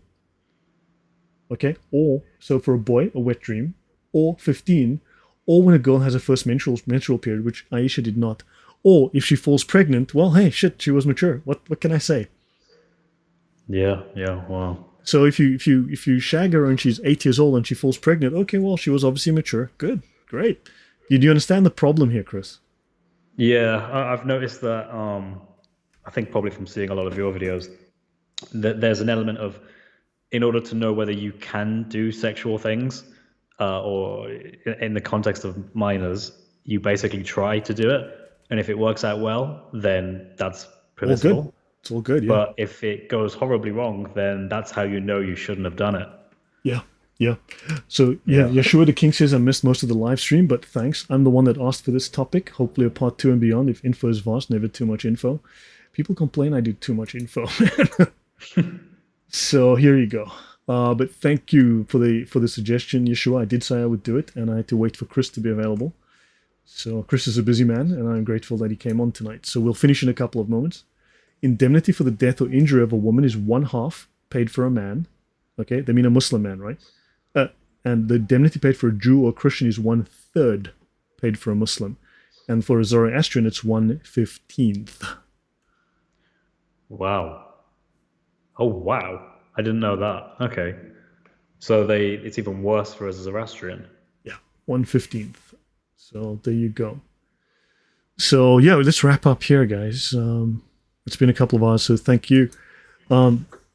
Yeah. So any final questions? And so does this change your view? Do you see now? Hopefully, you have now a view of how vast and how broad the subject of Dhimmis and Jizya is, and how integrated it is to the whole culture and attitude and ideology of Islam, from its religious, legal, social, moral. I mean, does this change your view now? Yeah. You know what? I had the funny feeling that the more I would learn about it, the more horrified I would be. And you have confirmed that yes, it's absolutely horrifying. There are some really amazing points in there that I want to start bringing up at Speaker's Corner. So I'm going to study that basically, because I think those slides and the resources that you gave and what you referenced to is amazing study material. And what I spend a lot of my time doing lately is just study. It's studying not just Islamic topics, but also Bible study as well. But yeah, that's a key thing I want to bring up at the corner. No, that's great. I'm just hoping this helps you and others, the audience and everyone else, to discuss these topics with Muslims. I mean, the negative evidence is overwhelming. I mean, I've invited Muslims. Look, if I'm wrong about Sharia, then by all means, bring me the nice stuff. If I've missed it somewhere, I can bring hundreds of pages of this stuff, hundreds of pages, thousands of quotations. Again, I'd love you to try me, but no one will for some reason. I'm not sure why. I can't think of a single reason why they wouldn't be willing to prove me wrong and show how I am lying. Just never happens somehow. So, yeah, but hopefully this is something that all of you can benefit from, will utilize in your polemics, and understand that we Muslims need to learn the truth about just the depravity in their own ideology, and we need to also teach them that they've been misled, they've been lied to about Christian doctrine, about the New Testament, about who Jesus is, even about who Muhammad is. And I think we need to show them a better way, and we have a better way. And Absolutely. And Absolutely. Yeah, your thoughts, Chris. I'll let you wind up. Yeah, I mean, the reason that we do this is just comparative study, right? We want to be able to say, look, we have something that doesn't suffer from these horrifying issues. We don't have these narrations that we're bound to that say weird things about Muhammad's poop or horrible, horrifying things that Aisha had to scrape off clothing. Like, we're not bound to these things. Rather, we have an actual belief in a properly grounded, rational, true God, not a false God, not someone whom sends so-called prophets of whom have serious issues on many different levels. We have a loving God, and a loving God that invites all of you to him and to know Jesus, to know mercy, salvation, forgiveness at the highest level. And come to him. Reject Muhammad, accept Jesus. Yes. Amen. So, Cheeky Codenis, thank you for that donation. Much appreciated. I'm very grateful. Thank you. It really helps with all the hours that does go into research. Fortunately, I'd done most of this research 3 years ago. And yeah, I'm glad I did all this to be able to provide you with this information. And then, of course, Denatrius of Astoria says, let them show you one thing ISIS did that Muhammad didn't do. Yes. Yes. Okay. So, guys, thank you very much. I said I will be live in about 50 minutes with Mal of Speaker's Corner / Islamic Origins, and and I'm very grateful he invited me on too, with Murad. So this will be fantastic. It's a bit late. It's 11 p.m. my time, but it'll be great. So, Chris, thank you. I'm really grateful for your insights and your thoughts. It's a pleasure being here. I've thoroughly enjoyed learning and just going through these slides and learning this information, and having a good time while doing it. So thank you very much for having me on your channel. No, thank you, and hopefully in 2 weeks, if that's okay, we can do this again. That should be good with me. Yeah, we'll set that up. Yeah, and I appreciate it. I'm really, it's speaking with you is a fantastic experience, and I mean, really, I just love the way you wrap things up and encapsulate it for everyone. And yeah, keep doing what you're doing. Thank you. What you do is valuable, and I'm glad I can be a part of that. Likewise, Lloyd. Likewise. So, thank you, guys. We shall see you all soon. Take care, guys. Good night, and hopefully see you on Mel's channel in about an hour.